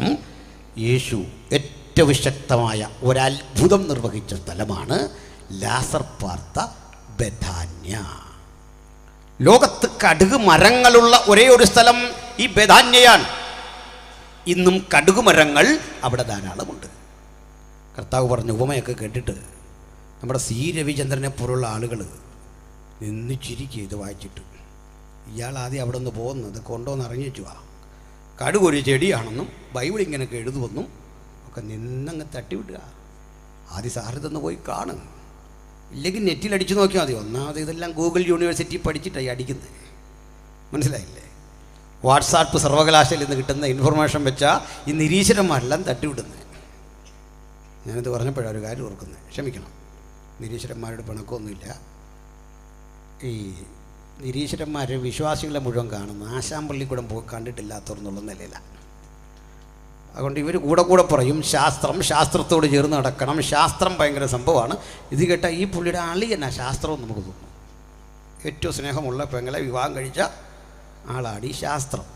ഒന്നുമല്ല, അത് കേട്ടോ സ്നേഹിത, ലോകോത്തര ശാസ്ത്രജ്ഞന്മാർ, ലോകത്തിലെ പ്രമുഖന്മാരായ ശാസ്ത്രജ്ഞന്മാരുടെ ഒരു നിരയെടുത്താൽ അതിൽ 90% ബൈബിൾ വായിക്കുന്ന ആളുകളായിരുന്നു, അതിൻ്റെ അനുഗാമികളായിരുന്നു. ഒത്തിരി പറയാനുണ്ട്, അതൊക്കെ എൻ്റെ വിഷയം വിട്ടുപോകും, എങ്കിലും ഒന്ന് സൂചിപ്പിക്കാം. ഞാനൊരാളുടെ ചോദിച്ചതാണ്, ആട്ടെ നിങ്ങളുടെ ഈ സംഭാവന പറയൂ, ശാസ്ത്രത്തിന് കൊടുത്ത സംഭാവന. ശാസ്ത്രത്തിനും മറ്റും നൽകിയ സംഭാവനകളെ വിശകലനം ചെയ്യുമ്പോൾ പ്രതിഭാശാലികൾക്ക് കൊടുക്കുന്നൊരു പുരസ്കാരമുണ്ട്, നോബൽ പ്രൈസ്. ലോകത്തിൽ 69% നൊബേൽ പ്രൈസ് കരസ്ഥമാക്കിയത് യേശുവിൻ്റെ അനുഗാമികളും യഹൂദന്മാരും ചേർന്നാണ്. 69%. നൊബേൽ പ്രൈസ് വിന്നേഴ്സായ നിരീശ്വരന്മാരുടെ കണക്കെടുത്താൽ 9%. അതും സാഹിത്യത്തിനാണ്, കഥ എഴുതിനാണ്. മനസ്സിലായോ? ഇതിന് കിട്ടിയാണ്. അല്ല ഗവേഷണത്തിനും ശാസ്ത്രത്തിനുമല്ല. എവരാ വന്നിട്ട് അളിയനാന്ന് പറഞ്ഞ് ശാസ്ത്രത്തെ നമ്മളോട് പരിചയപ്പെടുത്തുന്നത്. വൈദ്യുതിയുടെ പിതാവും മൈക്കൽ ഫാരഡെ, എന്നെപ്പോലെ പ്രസംഗിക്കുന്ന, എന്നെപ്പോലെ എന്ന് ഞാൻ പറഞ്ഞ ഇതേ ശൈലിയിലല്ല പ്രസംഗിക്കുന്ന, നമ്മളെക്കാൾ ഉജ്ജ്വലമായി പ്രസംഗിക്കുന്ന ഒരു ദൈവദാസനായിരുന്നു. കോവിൽക്കാലത്ത് സുലഭമായ ആഹാരം കഴിച്ചല്ലോ നമ്മളൊക്കെ. ഇത്രയും കിറ്റൊക്കെ കിട്ടി എങ്ങനെ ആരായി സുലഭമായിട്ട് അരിയും മറ്റുൽപ്പന്നങ്ങളും പ്രൊഡ്യൂസ് ചെയ്തത്? ശാസ്ത്ര സാങ്കേതിക വിദ്യയുടെ വളർച്ചയാണ്. അതിൻ്റെ കാരണം അത്യുൽപാദന ശേഷിയുള്ള വിത്തുകളുടെ കണ്ടുപിടുത്തമാണ്. അതിൻ്റെ പിന്നിലെ ശാസ്ത്രമെന്താ? അത് ജനറ്റിക് എഞ്ചിനീയറിംഗ് ആണ്. അതിൻ്റെ പിതാവ് ഗ്രിഗർ മെൻഡൽ ആരായിരുന്നറിയണ്ടേ? കുർബാന അർപ്പിക്കുന്ന, കുപ്പായം ധരിച്ച ഒരു കത്തോലിക്ക പുരോഹിതനായിരുന്നു, അച്ഛനായിരുന്നു. അങ്ങനെ ക്രൈസ്തവ സഭയുടെ ആകത്തുക എടുത്താൽ ലോകത്തിൽ ഏറ്റവും അധികം വിജ്ഞാനപരമായ ചിന്തകളെ ആ എല്ലാ മണ്ഡലങ്ങളിലും സംഭാവന ചെയ്തതിൽ നമുക്കുള്ള പങ്ക് വലുതാണ്. ഇനി അതും വിടാം, നമ്മുടെ സ്വന്തം ഒരു കക്ഷിയുണ്ട്. വീണ്ടും ജനാനുഭവം പ്രാപിച്ച, യേശുവിനെ കർത്താവിൻ്റെ രക്ഷിതാവുമായി സ്വീകരിച്ച, ഒരുതരം വിഗ്രഹങ്ങളെയും ആരാധിക്കാത്ത, ബൈബിളിലെ ദാനിയേൽ വെളിപ്പാട് പുസ്തകങ്ങൾക്ക് വ്യാഖ്യാനം ചമച്ച അനുഗ്രഹീതനായൊരു കർത്തൃദാസൻ, പേര് ഐസക് ന്യൂട്ടൺ എന്ന് പറയും. മനസ്സിലായോ? ന്യൂട്ടൺ എഴുതിയ പുസ്തകമൊക്കെ യുവദേശിയുടെ കയ്യിലുണ്ട് ഇഷ്ടം പോലെ. ഞാൻ കമ്പനിക്ക് കത്തെഴുതി, എന്ത് വില കൊടുത്തും ഞാനത് വാങ്ങിക്കാം. ഒത്തിരി എൻ്റെ കത്ത് കണ്ട് മടുത്തപ്പോൾ അവർ സൗജന്യമായിട്ട് അയച്ചു. മനസ്സിലായില്ലേ? കൈ വച്ചിരിക്കും ഇവന്മാർ ചോദിച്ചാൽ. പക്ഷെ വരികയില്ല. ചുമ്മാ ഈ ആളില്ല പോശി ഗോൾ അടിക്കാതെ നിങ്ങൾ ചർച്ചയ്ക്ക് വന്നേ, ബാക്കി അവിടെ കാണാതെ, ഗോതയിൽ കാണാതെ. മനസ്സിലായില്ലേ? ഇല്ല വീട്ടിൽ ചെന്ന് കിടന്ന് വെല്ലുവിളിച്ചിട്ട് കാര്യം വല്ലതുണ്ടോ? വാ, ഞാൻ സ്നേഹബുദ്ധിയാൽ ക്ഷണിക്കുകയാണ്. കാരണം നമ്മളിലെ ചില കുട്ടികളെങ്കിലും തെറ്റിപ്പാനിടയുണ്ട്. ഇത്തരം അഡ്വർടൈസ്മെൻ്റൊക്കെ കാണുമ്പോൾ ഇവരും ശാസ്ത്രവും കൂടെ കണ്ട് ഭയങ്കര ബന്ധമാണ്. നമ്മുടെ ബന്ധം ഇല്ലെന്ന്, നമ്മുടെ ഒരു ബന്ധമില്ലെന്ന്. പോട്ടെ, അപ്പോൾ പറഞ്ഞു വന്നതേ ഈ കടുകുമരത്തിൻ്റെ കാര്യം പറഞ്ഞൊരല്പം വഴിമാറിപ്പോയതാണ്. ചിലതരം അനിവാര്യതകളുടെ പേരിൽ മാറിപ്പോയതാണ്. ശ്രദ്ധിച്ചിരിക്കണം. ഇപ്പം യേശു ഒരു ദിവസം ഈ ശിഷ്യന്മാർ യേശുവിനെ ദേവാലയത്തിൻ്റെ പണി കാണിക്കാൻ കൊണ്ടുവന്നു. ദേവാലയത്തിൻ്റെ പണി അത്ര മോശമല്ല. കാരണം പണ്ട് സോളമൻ പണി കഴിപ്പിച്ചതും ബാബിലോണ്യ ചക്രവർത്തി നെബൂഖദ്നേസർ ഇടിച്ച് നിരത്തിയതും പിൽക്കാലഘട്ടത്തിൽ ഹെരോദ പുതുക്കിപ്പണിതതുമായ ഒരു ദേവാലയം. വളരെ രസാവഹമാണത് കാണാൻ, വളരെ മനോഹരമാണ്. അല്ല, ഒരു ദേവാലയം കണ്ടിട്ട് അത് മനോഹരമാണ് എന്ന് സമ്മതിക്കാൻ ബുദ്ധിമുട്ടുമല്ലോ ഉണ്ടോ? ഒരു വീട് കണ്ടിട്ട് അത് നല്ലതാണെന്ന് പറയുന്നതിന് ചിലവുണ്ടോ? ചില പുള്ളികളത് സമ്മതിക്കില്ല. ഇവിടെ എന്തെങ്കിലും ഒരു കുറ്റം കണ്ടുപിടിച്ചിട്ടേ പോലുള്ളൂ. ഒരുത്തൻ മനോഹരമായ താജ്മഹൽ കണ്ടിട്ട് പറയാം സംഗതിയൊക്കെ കൊള്ളാം, പക്ഷേ ഇത് പൊളിക്കാൻ വലിയ പാടാണ്. ഒരാവശ്യം വന്നാൽ, ഒരാവശ്യം നാളെ വന്നു കഴിഞ്ഞാൽ ഇത് പൊളിക്കണമല്ലോ, എന്തൊരു ബുദ്ധിമുട്ടായിരിക്കും. ഇങ്ങനെ കുറേ മനുഷ്യരുണ്ട് ലോകത്ത്. ഞാനൊരു ചെറിയ വീട് പണിയാണ്. എന്നോട് വളരെ സ്നേഹമുള്ളൊരു മനുഷ്യൻ പറഞ്ഞു, അയൽക്കാരനായൊരു അച്ഛനാണ്. അദ്ദേഹം വന്നിട്ട് പറഞ്ഞു, സാറേ വീട് പണിയാന്നൊക്കെ മനസ്സിലായി, പക്ഷെങ്കിൽ സാറിന് പഴയ പാൻറ്റും എല്ലാം ഉണ്ടോ? ഞാൻ പറഞ്ഞുകൊണ്ട് നീ ഞാനത്തെ പുള്ളി പണിക്ക് സഹായിക്കുകയാണ്. അവസാനം പറഞ്ഞു, ഈ വീടിൻ്റെ മുമ്പിൽ നമുക്കൊരു കോലം വെക്കാനാണ്, നമ്മുടെ പഴയ പാൻറ്റും ഒക്കെ വെച്ച് നമുക്ക് ക്ലോൺ ചെയ്തൊരു ഡ്യൂപ്ലിക്കേറ്റിന് ഉണ്ടാക്കാൻ പോകാം പുള്ളി. എനിക്ക് ആശയം മനസ്സിലാക്കിയപ്പോൾ ഞാൻ പറഞ്ഞു, വേണ്ട, അച്ഛനൊക്കെ ഇവിടെ ഉണ്ടല്ലോ എപ്പോഴും, ഇവിടെ പരിസരത്തൊക്കെ തന്നെ കാണുമല്ലോ, ഒന്ന് ശ്രദ്ധിച്ചാൽ മതിയെന്ന് ഞാൻ പറഞ്ഞു. പിന്നെ അർത്ഥം എന്താണെന്ന് വെച്ചാൽ ചിലരെ സംബന്ധിച്ചിടത്തോളം ഇങ്ങനെയൊക്കെ ചില ചിന്തകളുണ്ട്. ഒരു കാര്യം കണ്ടാൽ അതിനകത്ത് എന്തോ ഒരു കുഴപ്പമുണ്ടോ അല്ലേ? ഏതാണ്ടൊരു കുഴപ്പം. ദേവാലയം കാട്ടിയിട്ട് യേശുവിനോട് ചോദിച്ചു, എങ്ങനുണ്ട്? കർത്താവ് പറഞ്ഞാൽ മതി, കൊള്ളാം, നന്നായിരിക്കുന്നു, ഒരു കുഴപ്പമില്ലാത്തൊരു വാക്ക്, നിരുപദ്രവകരമായ ഒരു വാക്ക്, നന്നായിരിക്കുന്നു, ഒരു പ്രോത്സാഹനം. കർത്താവരെ നോക്കി പുഞ്ചിരിച്ചിട്ട് പറഞ്ഞു, കല്ലിന്മേൽ കല്ല് ശേഷിക്കാതെ ഈ സ്ഥാപനം തകരുന്ന ഒരു കാലം വരും. ശിഷ്യന്മാർക്ക് അമ്പരപ്പ്. കാരണം എത്ര മനോഹരമാണ് യെരൂശലേം ദേവാലയം. മാർബിളിൽ വിരിയിച്ചെടുത്തൊരു മനോഹര കവിതയല്ലേ, ഒരു വിസ്മയമല്ലേ യെരൂശലേം ദേവാലയം. മുത്തുകൾ കൊണ്ട് അലങ്കരിച്ച പത്മരാഗക്കല്ലും ഗോമേതകവും വജ്രവുമൊക്കെ കൊണ്ട് മനോഹരമാക്കിയ, കോടികൾ വിലമതിക്കുന്ന ഈ മനോഹരമായ ദേവാലയം കണ്ടിട്ട് കൊള്ളാം എന്ന് പറയേണ്ടതിന് പകരം ഈ ദേവാലയത്തെ പണികഴിപ്പിച്ചവന്റെ അനന്തരതലമുറ നിൽക്കവേ അവരെ നെഞ്ചു കുത്തിപ്പൊളിക്കുമാറ് നാരായമുന പോലെ നീണ്ട വാക്കുകൾ അത് കണ്ടവരമ്പരന്നു. യേശു പറഞ്ഞു, കല്ലിന്മേൽ കല്ല് ശേഷിക്കാതെ ഈ ദേവാലയം തകരും. ഇത് പറഞ്ഞിട്ട് യേശുവും ശിഷ്യന്മാരും ഒലിവുമലയുടെ മുകളിൽ വന്നിട്ട് ഇപ്പൊ താഴേക്ക് നോക്കിയാൽ യെരൂശലേം കാണാം. അത് മൊട്ടക്കുന്നുകളാണ്, താഴെ കിടക്കുകയാണ്. അങ്ങനെ താഴെ നോക്കുമ്പോൾ ശിഷ്യന്മാർക്ക് ഭയങ്കര വിഷമം. ഇതെന്തിനാ പൊളിക്കുന്നത്? അത് യേശു വരുന്നേ വന്നാൽ പോരെ, ഇത് പൊളിച്ചിട്ട് വരണോ? അതെന്തൊരു ഏർപ്പാടാണ്. ഇത് തുറന്ന് ചോദിക്കാനും മടി ഉണ്ടായെങ്കിലും മിക്കവാറും പത്രോസായിരിക്കും. പുള്ളിയാണ് ഇങ്ങനെയുള്ള കാര്യങ്ങൾ ഓപ്പൺ ചെയ്യുന്നത്. എല്ലാവരുടെ കൂടി ഈ പത്രോസിനെ എങ്ങനെ കുത്തിവിട്ടു? ഇയാളൊന്ന് ചോദിച്ചു ബാക്കിയുള്ളവർക്ക് പേടിയാ. നമ്മൾ ഈ കാണുന്ന പോലെ മഷിയാചരിത്രത്തിൽ കാണുന്ന പോലെ ആ കക്ഷിയല്ല യേശു. കളി മാറും, ഗൗരവ സംഗതി പാളിയാ വിളിക്കുന്ന സാത്താനെ എന്നൊക്കെയാണ് കൂടുതലുള്ളവരെ. വിശേഷിച്ച് പത്രോസിന് നല്ല അനുഭവമുണ്ട്. എന്തും വരട്ടെ ഗുരു, ഒരു ചോദ്യം ചോദിക്കുക. നിയമം ഒരു കാര്യം പറഞ്ഞല്ലോ, അത് എപ്പോൾ സംഭവിക്കും? നിന്റെ വരവിനും യുഗാവസാനത്തിനും, ലോകാവസാനമല്ല, തിരുത്തിക്കോണം, യുഗാവസാനത്തിനും അടയാളമെന്തെന്ന് ഞങ്ങൾക്ക് പറഞ്ഞു തരണം. തുടർന്ന് യേശുവിൻ്റെ ഒരു മനോഹര പ്രസംഗം.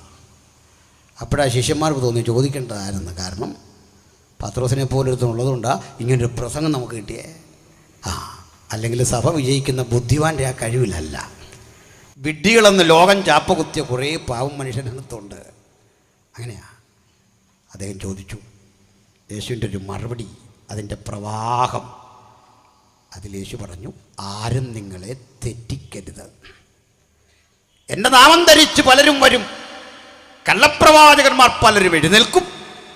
ഇങ്ങനൊരു പ്രവചന പരമ്പര അത് 100% നിറവേറി. ഇത് നിങ്ങൾക്കറിയാം, സകല വ്യാജപ്രവാചകരും പറയുന്നത് യേശു പറഞ്ഞ ആളാണെന്നാണ്. എന്താ വേറൊരു പേര് പറയാത്തേ? ഇയാൾക്കറിയാം, പറയാൻ കൊള്ളാവുന്നൊരു പേര് യേശുവിൻ്റെ പേരാ. ഈ കെയറോഫിൽ അടിച്ചാലേ ഏക്കൂ.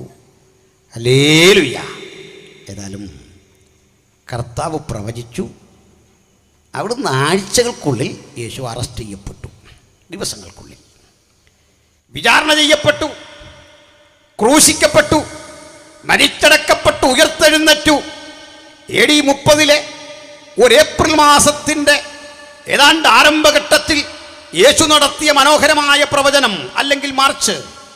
ആ പ്രവചനത്തിനൊടുവിൽ ആഴ്ചകൾക്കുള്ളിൽ, ദിവസങ്ങൾക്കുള്ളിൽ ക്രൂശിക്കപ്പെട്ട യേശു ഏതാണ്ട് 40 വർഷം കൂടി അവിടെ നിന്ന് കഴിഞ്ഞ് ഈ പറയപ്പെട്ട പ്രവചനം നിവൃത്തിയായി. ഞാൻ അതിലേക്കാണ് നിങ്ങളുടെ ശ്രദ്ധ ക്ഷണിക്കുന്നത്.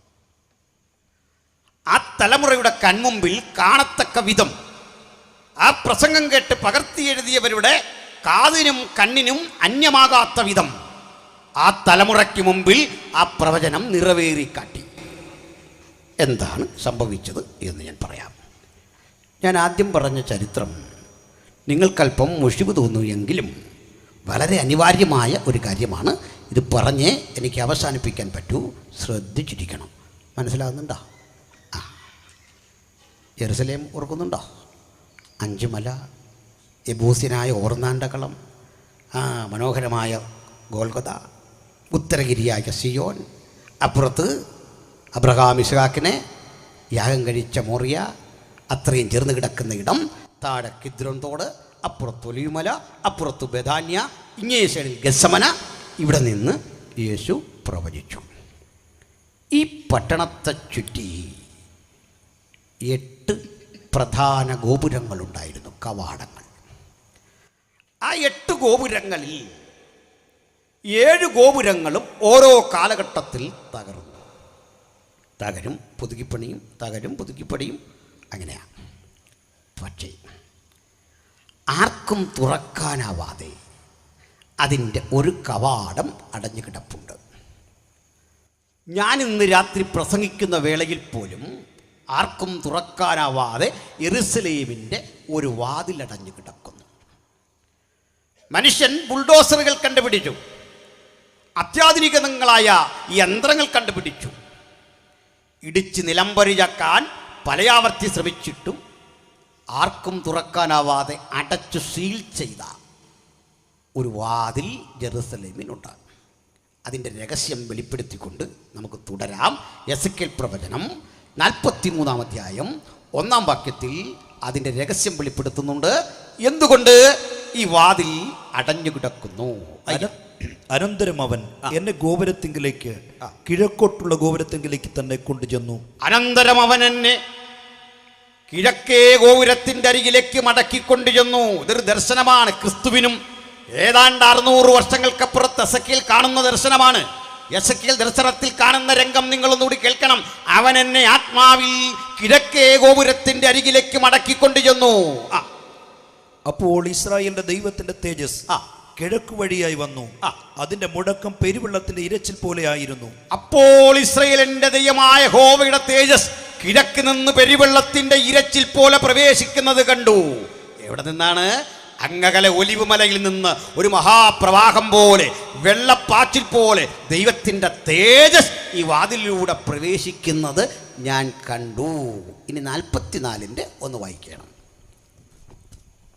അനന്തരം അവൻ എന്നെ വിശുദ്ധ മന്ദിരത്തിന്റെ കിഴക്കോട്ട് ദർശനമുള്ള പുറത്തെ ഗോപുരത്തിങ്കിലേക്ക് മടക്കിക്കൊണ്ടുവന്നു. അനന്തരം അവൻ എന്നെ ഇതേ ഗോപുരത്തിന്റെ അരികിലേക്ക്, കിഴക്കോട്ട് ദർശനമുള്ള ഒലിവുമലയ്ക്ക് അഭിമുഖമായി ദർശനമുള്ള ഗോപുരത്തിന്റെ അരികിലേക്ക് മടക്കിക്കൊണ്ടുവന്നു.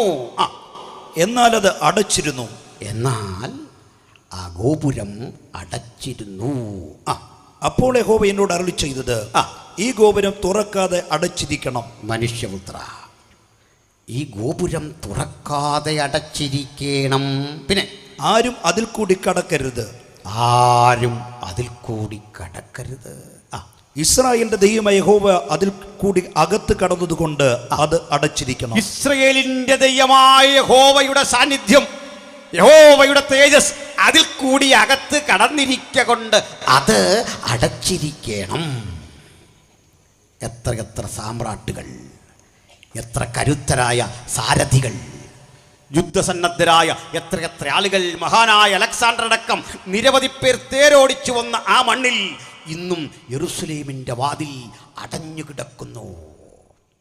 അറബികൾ കൈയടക്കിയ ഈ ഭൂപ്രദേശത്ത് ഈ വാതിൽ തല്ലിത്തുറക്കാൻ 2 തവണ ശ്രമമുണ്ടായി. 70കളിൽ ഗ്രാൻഡ് മുഫ്തിയുടെ കാലത്ത്, അതിനു മുമ്പ് 1914 ഈ വാതിൽ തുറക്കാൻ നടത്തിയ 2 ശ്രമങ്ങളും പരാജയപ്പെട്ടപ്പോൾ പണ്ഡിത ശ്രേഷ്ഠന്മാരായ അറബികൾ യഹൂദന്മാരോട് ചോദിച്ചു, എന്തേ ഞങ്ങൾ ഇത്രയും വാതിൽ തുറന്ന് ഈ ആധിപത്യം പിടിച്ചെടുത്തിട്ടും ഈ വാതിൽ തുറക്കാനാവുന്നില്ല? മറുപടി ചിന്താ നിർഭരമായിരുന്നു. അവർ പറഞ്ഞു, നിങ്ങൾക്കെന്നല്ല, ആർക്കും ഇത് തുറക്കാനാവില്ല. പക്ഷെ ഒരു ദിവസം ഇത് തുറക്കും. എന്നാണത് ഞങ്ങളുടെ പ്രതീക്ഷയായ മശിഹ രാജ്യത്വം പ്രാപിച്ച് രാജാതി രാജാവും കർത്താതി കർത്താവുമായി ഇതുവഴി വരുമ്പോൾ അവന്റെ മുമ്പാകെ നിവരെ നിൽക്കാൻ കഴിയാതെ ഈ വാതിൽ മലർക്ക തുറക്കും. അന്നടഞ്ഞു കിടന്ന വാതിൽ ഇപ്പോഴും കിടപ്പുണ്ട്. ഇതിനോട് ചേർന്ന് നിന്ന നമ്മുടെ സ്തെഫാനോസ് ദൈവവചനം പ്രസംഗിച്ച് കല്ലേറ് കൊണ്ട് മരിച്ചു വീണത്. അവിടെ കിടന്നുകൊണ്ടാണ് പുള്ളി പറയുന്നത്, ഇതാ സ്വർഗം തുറന്നിരിക്കുന്നതും ദൈവപുത്രൻ പിതാവിൻ്റെ മഹിമയുടെ വലത്തുഭാഗത്തിരിക്കുന്നതും ഞാൻ കാണുന്നു. മനോഹര ദർശനങ്ങൾക്ക് വേദിയായ ആ സ്ഥലത്ത് ഇന്ന് അൽ അക്സ ടെമ്പിൾ എന്ന പേരിൽ ഒരു മോസ്കാണുള്ളത്. ഇനി അതിൻ്റെ അപ്പുറത്ത് മാറി മറ്റൊരു കാഴ്ച കാണാൻ കഴിയുന്നത്, ഖലീഫ ഒമറിൻ്റെ കാലത്ത് പണി കഴിപ്പിച്ച മറ്റൊരു ദേവാലയം, അതിൻ്റെ പേര് ഒമറിൻ്റെ പള്ളി, dome of the rock. Islamic ഖലീഫേറ്റിൻ്റെ കാലത്ത് സ്ഥാപിച്ച പള്ളിയാണ്. അപ്പോൾ ഈ സ്ഥലമൊന്നും ഇന്ന് ജൂതൻ്റെ പക്കലല്ല. അപ്പം ഞാൻ അതിൻ്റെ രാഷ്ട്രീയവും സാമൂഹ്യ സാഹചര്യങ്ങളും ഒക്കെ പറയേണ്ടതാണ്. എനിക്ക് അനുവദിച്ച സമയത്തിൻ്റെ പരിധിക്കുള്ളിൽ ഇത് തീർക്കേണ്ടതുണ്ട്. ശ്രദ്ധിച്ചിരിക്കണം എല്ലാവരും. അപ്പോൾ ഈ സ്ഥലമൊക്കെ മനസ്സിലായി. ഇനി യെരുശലേം മറക്കരുത്. യേശു ഇവിടെ നിന്ന് പ്രവചിച്ചു. നമുക്ക് ഈ സ്ഥലം പിന്നെ വേണം, ഇങ്ങോട്ട് വരേണ്ടതാണ്. ശ്രദ്ധിക്കുന്നുണ്ടോ? നമുക്ക് ഇങ്ങോട്ട് വരണമെന്ന് ഇന്ന് മുഴുവൻ ക്രിസ്ത്യാനിക്കും പറ്റിയിരിക്കുന്നൊരു അബദ്ധം. മക്കൾ രണ്ടേ ഉള്ളൂ. ഒരുത്തൻ ടെക്സാസിൽ, ഒരുത്തൻ UK-യിൽ. അവനവിടെ അങ്ങ് താമസിക്കുക. കടയില്ല, വീടുമില്ല, വീടെല്ലാം പെരിച്ചാഴി കയറി അല്ലയ്യ. ഞാൻ മിനിയാന്നൊരു കല്യാണം നടത്തി. ആ കുഞ്ഞുങ്ങളോട് പറഞ്ഞു മക്കളുണ്ടാകണം, പ്രാർത്ഥിക്കാൻ പോവാ. സ്തോത്രം. മക്കളുണ്ടാകുന്ന എന്തോ നാണക്കേടാന്ന് ധരിച്ചിരിക്കുക. സന്തോഷമില്ലേ? ആ, രണ്ടുപേരെയും മക്കളുണ്ടാകുന്നതിൻ്റെ സമൃദ്ധിയെപ്പറ്റി പറഞ്ഞുള്ളൂ. ഒന്ന് വചനമാണ്, മറ്റൊരാൾ കാൽമാക്സാണ്. മാർസ് പറഞ്ഞ് മക്കൾ ഒത്തിരി ഉണ്ടാകണമെന്ന് ബാബുച്ചാൻ അറിയില്ലായിരുന്നു. ആ, ബാബുച്ചാനോട് ചോദിക്കും. മാർസ് പറഞ്ഞെന്ന് ആൾക്കാർ ഭയപ്പെടുത്താൻ പറയും, തലമുറ ഒത്തിരി ഉണ്ടാകുന്നത് എന്തോ കുഴപ്പമാണ്, മനുഷ്യനപ്പോൾ പുത്തൻ സാങ്കേതിക വിദ്യ കണ്ടുപിടിക്കും, നിങ്ങൾ പേടിക്കാനൊന്നും ഇല്ലെന്ന്. അങ്ങനെ പറഞ്ഞാൽ ആ ബോധം പോലും ഇന്ന് പലർക്കും ഇല്ല. മനസ്സിലായില്ലേ? ആ, നമ്മുടെ നാട്ടിൽ ഒരു കാര്യം തുറന്ന് പറഞ്ഞതിൽ പരിഭവിക്കരുത്, തീർത്ത് പറയുകയാണ്.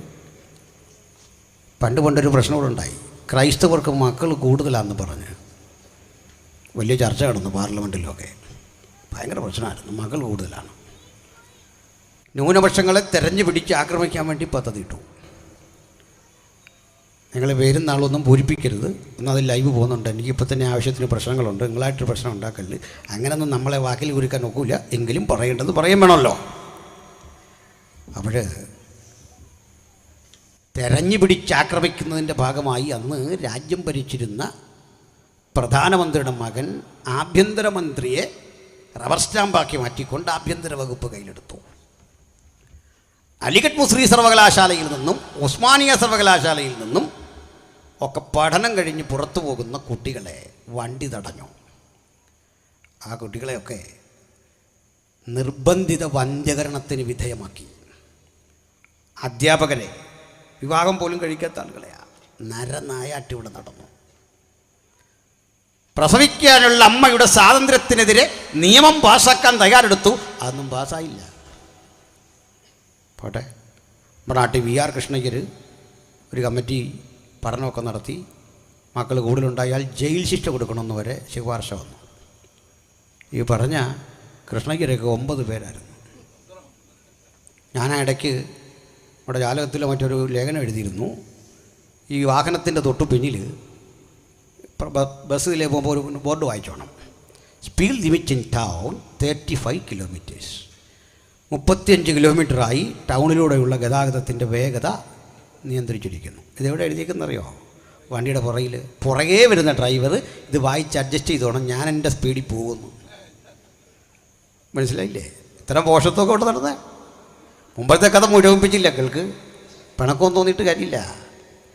പ്രസവിക്കാനുള്ള അമ്മയുടെ സ്വാതന്ത്ര്യത്തിനെതിരെ, ദൈവദത്തമായ അധികാരത്തിനെതിരെ നിയമം പാസാക്കാൻ ശ്രമിച്ച ഭരണാധികാരിക്ക് എന്തു പറ്റി? സ്വന്തം അംഗരക്ഷകർ നിറയൊഴിച്ച് ഉദരം നിറച്ചിട്ട് ഗർഭാശയം തുരന്ന് വെടിയുണ്ട വാരി പോസ്റ്റ്മോർട്ടം ടേബിളിലിട്ട് ഒരു മകൻ ആകാശത്ത് പൊലിഞ്ഞു, ഒരു മകൻ പെരുവടിയിൽ പട്ടു, തലയില്ല. തലമുറ എവിടെ? പഠിക്കണം ചരിത്രം. നിങ്ങൾ വേറൊന്നും ചിന്തിക്കണ്ട, കളിക്കരുത് ദൈവത്തോട്. മര്യാദയ്ക്ക് പഠിച്ചോണം ആരാണെങ്കിലും. സ്തോത്രം. പ്രസവിക്കാനുള്ള അമ്മയുടെ സ്വാതന്ത്ര്യത്തിനെതിരെ നിയമം പാസാക്കാൻ തയ്യാറെടുത്തവരെ കണ്ട് കരുതി വെച്ചു കാലം ചില കണക്ക് തീർക്കാൻ. അതിനാ വചനം പറയുന്നത് ഭരണാധികാരികൾക്ക് വേണ്ടി പ്രാർത്ഥിക്കണം. മനസ്സിലായോ? എല്ലാവർക്കും വേണ്ടി പ്രാർത്ഥിക്കണം. ഭായിയും ബഹനവും സമസ്യയാ. മനസ്സിലായോ? ആ, എനിക്ക് ഹിന്ദി വലിയ ഇഷ്ടമായിരുന്നു. ഇപ്പോൾ എനിക്ക് ഹിന്ദി കേൾക്കുമ്പോഴേ പേടിയാണ്. ഹിന്ദി എവിടെയെങ്കിലും കേട്ടാൽ ഞാനിങ്ങനെ പോക്കറ്റിൽ തപ്പും, രൂപയുടെ മൂല്യം കുറഞ്ഞോ, ആകെ ഒരു പേടിയാണ്. പ്രാർത്ഥിക്കണമെന്ന് എല്ലാവർക്കും വേണ്ടി, ഭരണാധികാരികൾക്ക് വേണ്ടി വിശേഷാൽ പ്രാർത്ഥിക്കണം. അങ്ങനെയല്ലേ? നമ്മൾ ഈ പ്രാർത്ഥിക്കാത്തതുകൊണ്ടാണ് ചില കാര്യങ്ങളൊക്കെ ഇങ്ങനെ പോകുന്നു. പോട്ടെ, അപ്പോൾ വിട്ടുകളാതൊക്കെ. അപ്പോഴേ നമുക്ക് ഉള്ളടക്കത്തിലേക്ക് വരണം. ഇവിടുന്ന് എന്ത് പറ്റി? അടുത്തേക്ക് പോകാം. ഇതാ, ഈ സ്ഥലത്തേക്ക് 40 ആണ്ട് കഴിഞ്ഞപ്പോൾ ഒരു സേനാനായകൻ കടന്നു വന്നു. രാജ്യം ഭരിക്കുന്ന ചക്രവർത്തിയുടെ സേനാനായകൻ ടൈറ്റസ് കൈസർ ഇതുവഴി വന്നു. ഈ ടൈറ്റസ് പിന്നെ ചക്രവർത്തിയാകുന്നുണ്ട്. അയാളെ അന്നറിയപ്പെട്ടത് സേനാനായകനായിട്ടാണ്. അയാൾ സേനാനായകനാണ്.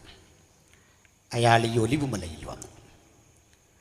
ഒലിവുമല കണ്ടു, ജെറുസലേം കണ്ടു. ഇതിനകത്ത് യഹൂദന്മാരുടെ വലിയ കേന്ദ്രങ്ങളാണ്, പഠന കേന്ദ്രങ്ങളുണ്ട്, ആയുധപ്പുരകളുണ്ട്. ഒരു ബദൽ രാജ്യം പോലെ, ഒരു സ്വതന്ത്ര രാജ്യം പോലെ റോമൻ സാമ്രാജ്യത്തിൽ അവർ കൊണ്ടു നടക്കുക. അവിടെ കയറാൻ വലിയ പാടാ.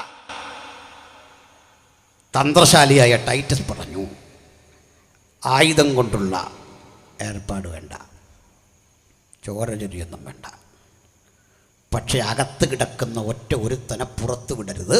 ഈ മുഴുവനേറിയും വളയണം. മുഴുവനിടങ്ങളും നമ്മുടെ പട്ടാളത്തെ സജ്ജീകരിച്ച് നിർത്തണം. ഒരു പഴുതുമുണ്ടാകാൻ പാടില്ല. പട്ടാളക്കാർ, റോമൻ പട്ടാളക്കാർ ഊരിപ്പിടിച്ച വാളും കൊണ്ട് 8.3 ഏക്കർ വിസ്തൃതി വരുന്ന യെരുസലേമിൻ്റെ ആ കോമ്പൗണ്ട് മുഴുവൻ വളഞ്ഞു. 8 വാതിലും വളഞ്ഞു. ഒരുത്തനും പുറത്ത് കിടക്കാനാവാതെ ശ്വാസം മുട്ടിച്ചു. യേശു ഇതിനു മുമ്പേ പറഞ്ഞു, സൈന്യങ്ങൾ യെരുസലേമിനെ വളഞ്ഞിരിക്കുന്നത് കാണുമ്പോൾ അതിൻ്റെ ശൂന്യകാലം അടുത്തു എന്ന് നിങ്ങൾ അറിഞ്ഞിരിക്കണം. സൈന്യം വളഞ്ഞു ഈ ദേശത്തെ. ഏതാനും ചില മാസങ്ങൾ അകത്ത് കുടുങ്ങിപ്പോയവർക്ക് രക്ഷയില്ലാതായി. ഭക്ഷ്യവസ്തുക്കൾ തീർന്നു. ചെറുത്തുനിൽപ്പിന്റെ ശേഷി ഭക്ഷ്യവസ്തുക്കളാക്കി മാറ്റി. ഒട്ടകങ്ങളെ ഭക്ഷിക്കാൻ തുടങ്ങി. ചില നാളുകൾക്കുള്ളിൽ ചത്തൊടുങ്ങി, ഭക്ഷണം കിട്ടാതെ ചത്തൊടുങ്ങിയ, ഇര കിട്ടാതെ ചത്തുപോയ മൃഗങ്ങളുടെ മാംസം പോലും ഭക്ഷിക്കാൻ തുടങ്ങി. കുറെ കഴിഞ്ഞു. ഭക്ഷ്യവസ്തുക്കൾ ഒന്നായി തീരുമ്പോൾ സ്വന്തം ചെരുപ്പ് കടിച്ചു മുറിച്ചു തിന്നു, സ്വന്തം വസ്ത്രം കടിച്ചു മുറിച്ചു തിന്നു. വിശപ്പിന്റെ ആധിക്യം, അതിന്റെ ഉൾവിളികൾ അവരെ ഭയാനകമായ അവസ്ഥയിലേക്ക് തള്ളിവിട്ടു. ചില ഭ്രാന്തന്മാരായി മാറി. അകത്ത് മുഴുവൻ കണ്ണീരിന്റെ ആരവാരം, സ്ത്രീകളുടെയും കുഞ്ഞുങ്ങളുടെയും വിലാപം, ജീവച്ഛവങ്ങളായി കുഞ്ഞുങ്ങൾ മരണം ഒരു സർവ്വസാധാരണ സംഭവമായി മാറിയപ്പോൾ ടൈറ്റസ് പറഞ്ഞു, ആക്രമണം ശക്തിപ്പെട്ടു. കാര്യമായി ചെറുത്തുനിൽപ്പൊന്നുമില്ല. പിടഞ്ഞു വീഴുന്ന ശവശരീരങ്ങളുടെ മുകളിലൂടെ റോമൻ പടയാളികൾ കുതിരകളെ പായിച്ചു. സ്ത്രീകളുടെ പിഞ്ചോമനകളുടെ ശരീരത്തിലൂടെ കുതിരപ്പടകൾ ഇരമ്പിപ്പായുമ്പോൾ യേശു പറഞ്ഞ പ്രവചനത്തിന്റെ അടുത്തടുത്ത ഭാഗങ്ങൾ നിറവേറുകയായിരുന്നു.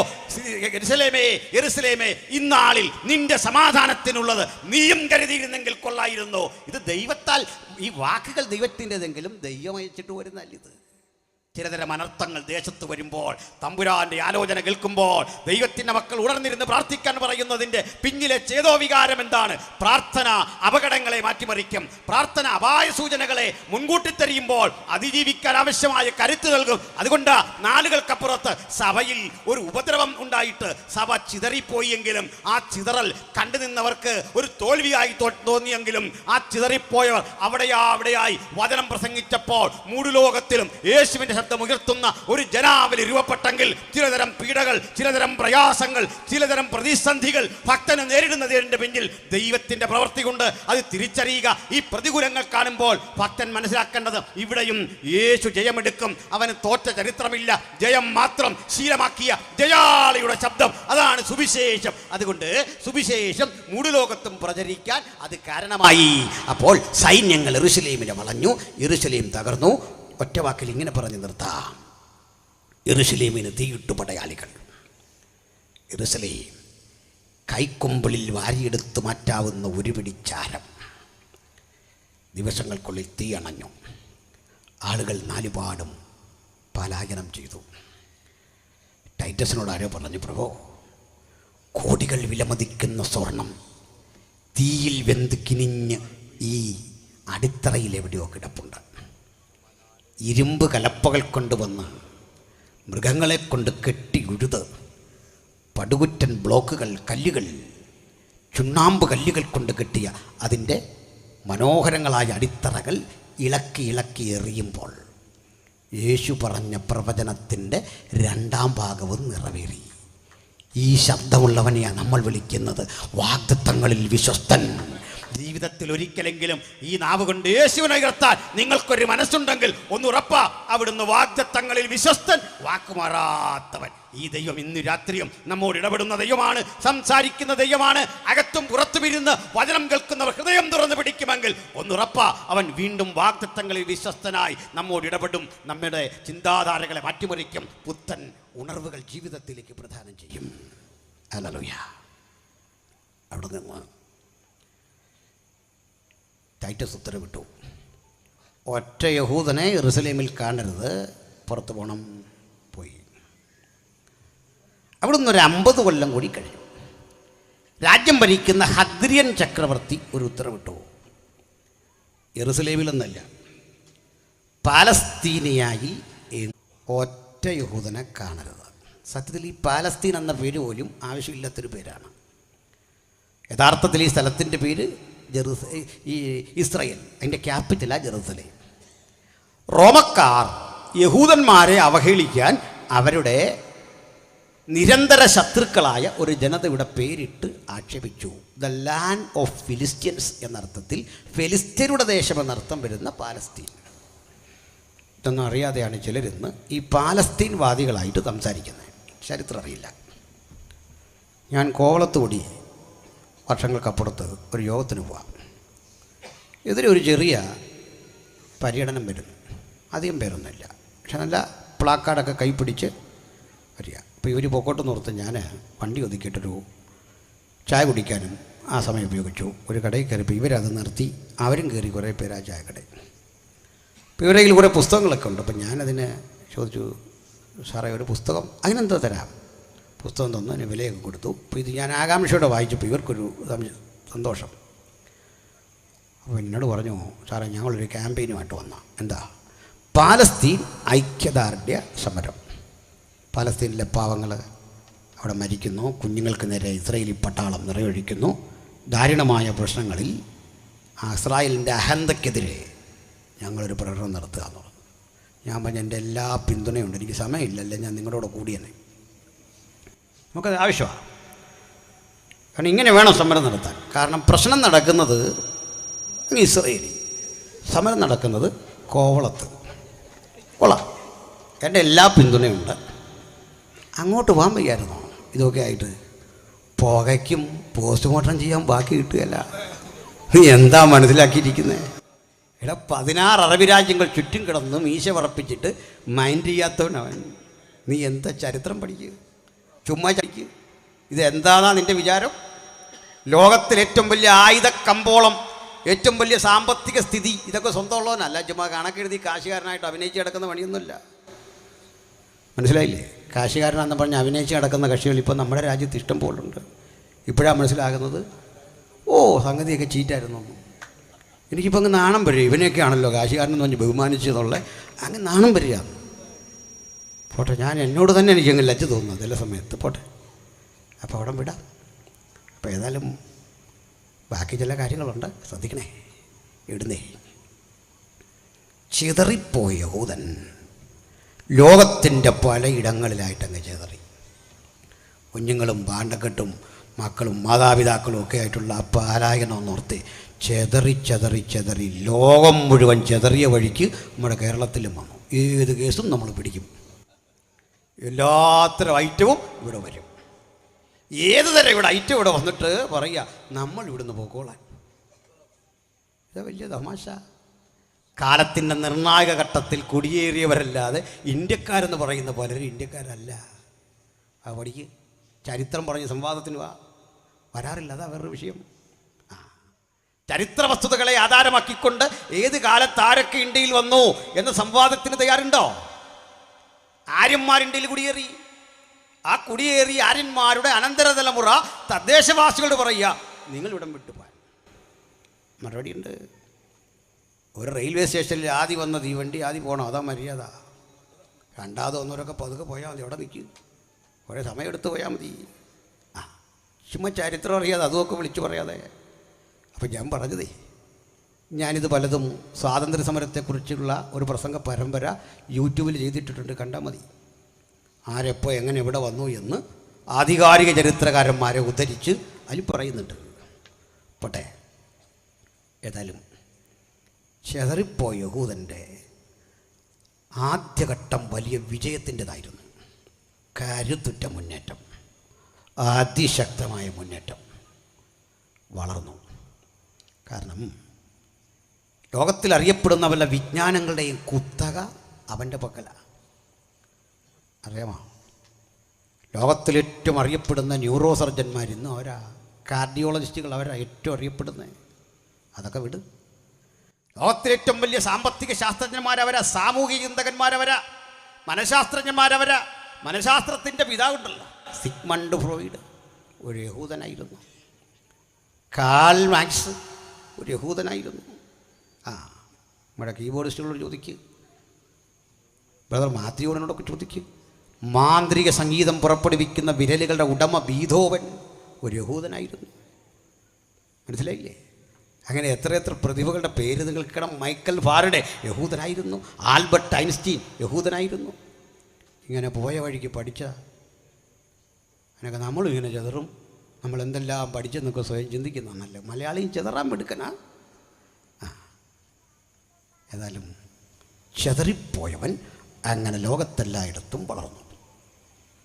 പക്ഷേ ഈ വന്നവനോടുള്ള നിന്നവൻ്റെ ഒരു അഹങ്കാരമുണ്ട്. മുമ്പേ പറഞ്ഞതിൻ്റെ ഓപ്പോസിറ്റ്.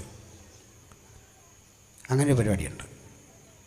ഇപ്പം നമ്മുടെ നാട്ടിൽ നിന്ന് ഭായിമാർ പോയി കഴിഞ്ഞാൽ നമ്മുടെയൊക്കെ കാര്യം പോക്കാം. പക്ഷെ ചില ആളുകൾ ഈ ഭായിമാരെയൊക്കെ നോക്കുന്ന കണ്ടോ ഏതാണ്ട് വലിയ ഇതുപോലെയാണ്. അവൻ പോകണം സ്ഥിതി അറിയാൻ. പണ്ട് ദുബൈയിലെ ഒരു രാജാവിൻ്റെ മകൻ, പേരൊക്കെ പറയുന്ന മോശമാണ്, അയാളൊരു തല്ലിപ്പുള്ളിയൊരു മോനുണ്ടാകും. അവനിങ്ങനെ കൂട്ടുകാരുടെ കൂടെ സഞ്ചരി ജയിലില്ലെന്ന് നടന്നേച്ച അവസാനം ഒരു വിസിറ്റിംഗ് വിസ എടുത്ത് ഇന്ത്യ വന്നു. ഇയാൾ വിസിറ്റിംഗ് വിസ എടുക്കേണ്ടി വരേണ്ട കാര്യമൊന്നുമില്ല, ഡിപ്ലോമാറ്റിക് പ്രോട്ടോക്കോളുണ്ട്. ആ പാസ്പോർട്ട് വഴി കയറിപ്പോരാം, ഭയങ്കര സ്വീകരണം കിട്ടും. ഇവരിതൊന്നും അറിയില്ല, അറബിയല്ലേ. അവനിവിടെ വന്ന് നേരെ മുംബൈയിലിറങ്ങി ബാറിൽ കയറി കൂട്ടിച്ച് കണ്ട സ്ത്രീകളോട് ഏതാണ്ടെല്ലാം പറഞ്ഞ് അല്ലേ അടി എന്ന് പറഞ്ഞാൽ നല്ല ഒന്നാം തരം അടി. പോലീസുകാർക്കറിയോ എന്തോ അതൊന്നും പിടികിട്ടുന്നില്ല. അല്ലേ അടി. ഇനി രാജാവിൻ്റെ മോനാണെങ്കിലും വെള്ളം അടി ചുരുണ്ട് കഴിഞ്ഞാൽ അടിയില്ലേ, സൂപ്പർ അടി. അടിച്ച് പാഴ്സലാക്കി ഇവനെ ചവിട്ടിക്കെട്ടി തിരിച്ചു വിട്ടു. ഇനി അടുത്ത് കേൾക്കണം. അവനങ്ങോട്ട് ഇറങ്ങി, എയർപോർട്ടിൽ ഇറങ്ങിയ നേരം മുതൽ ഇന്ത്യക്കാരെ തിരഞ്ഞു പിടിച്ചടി.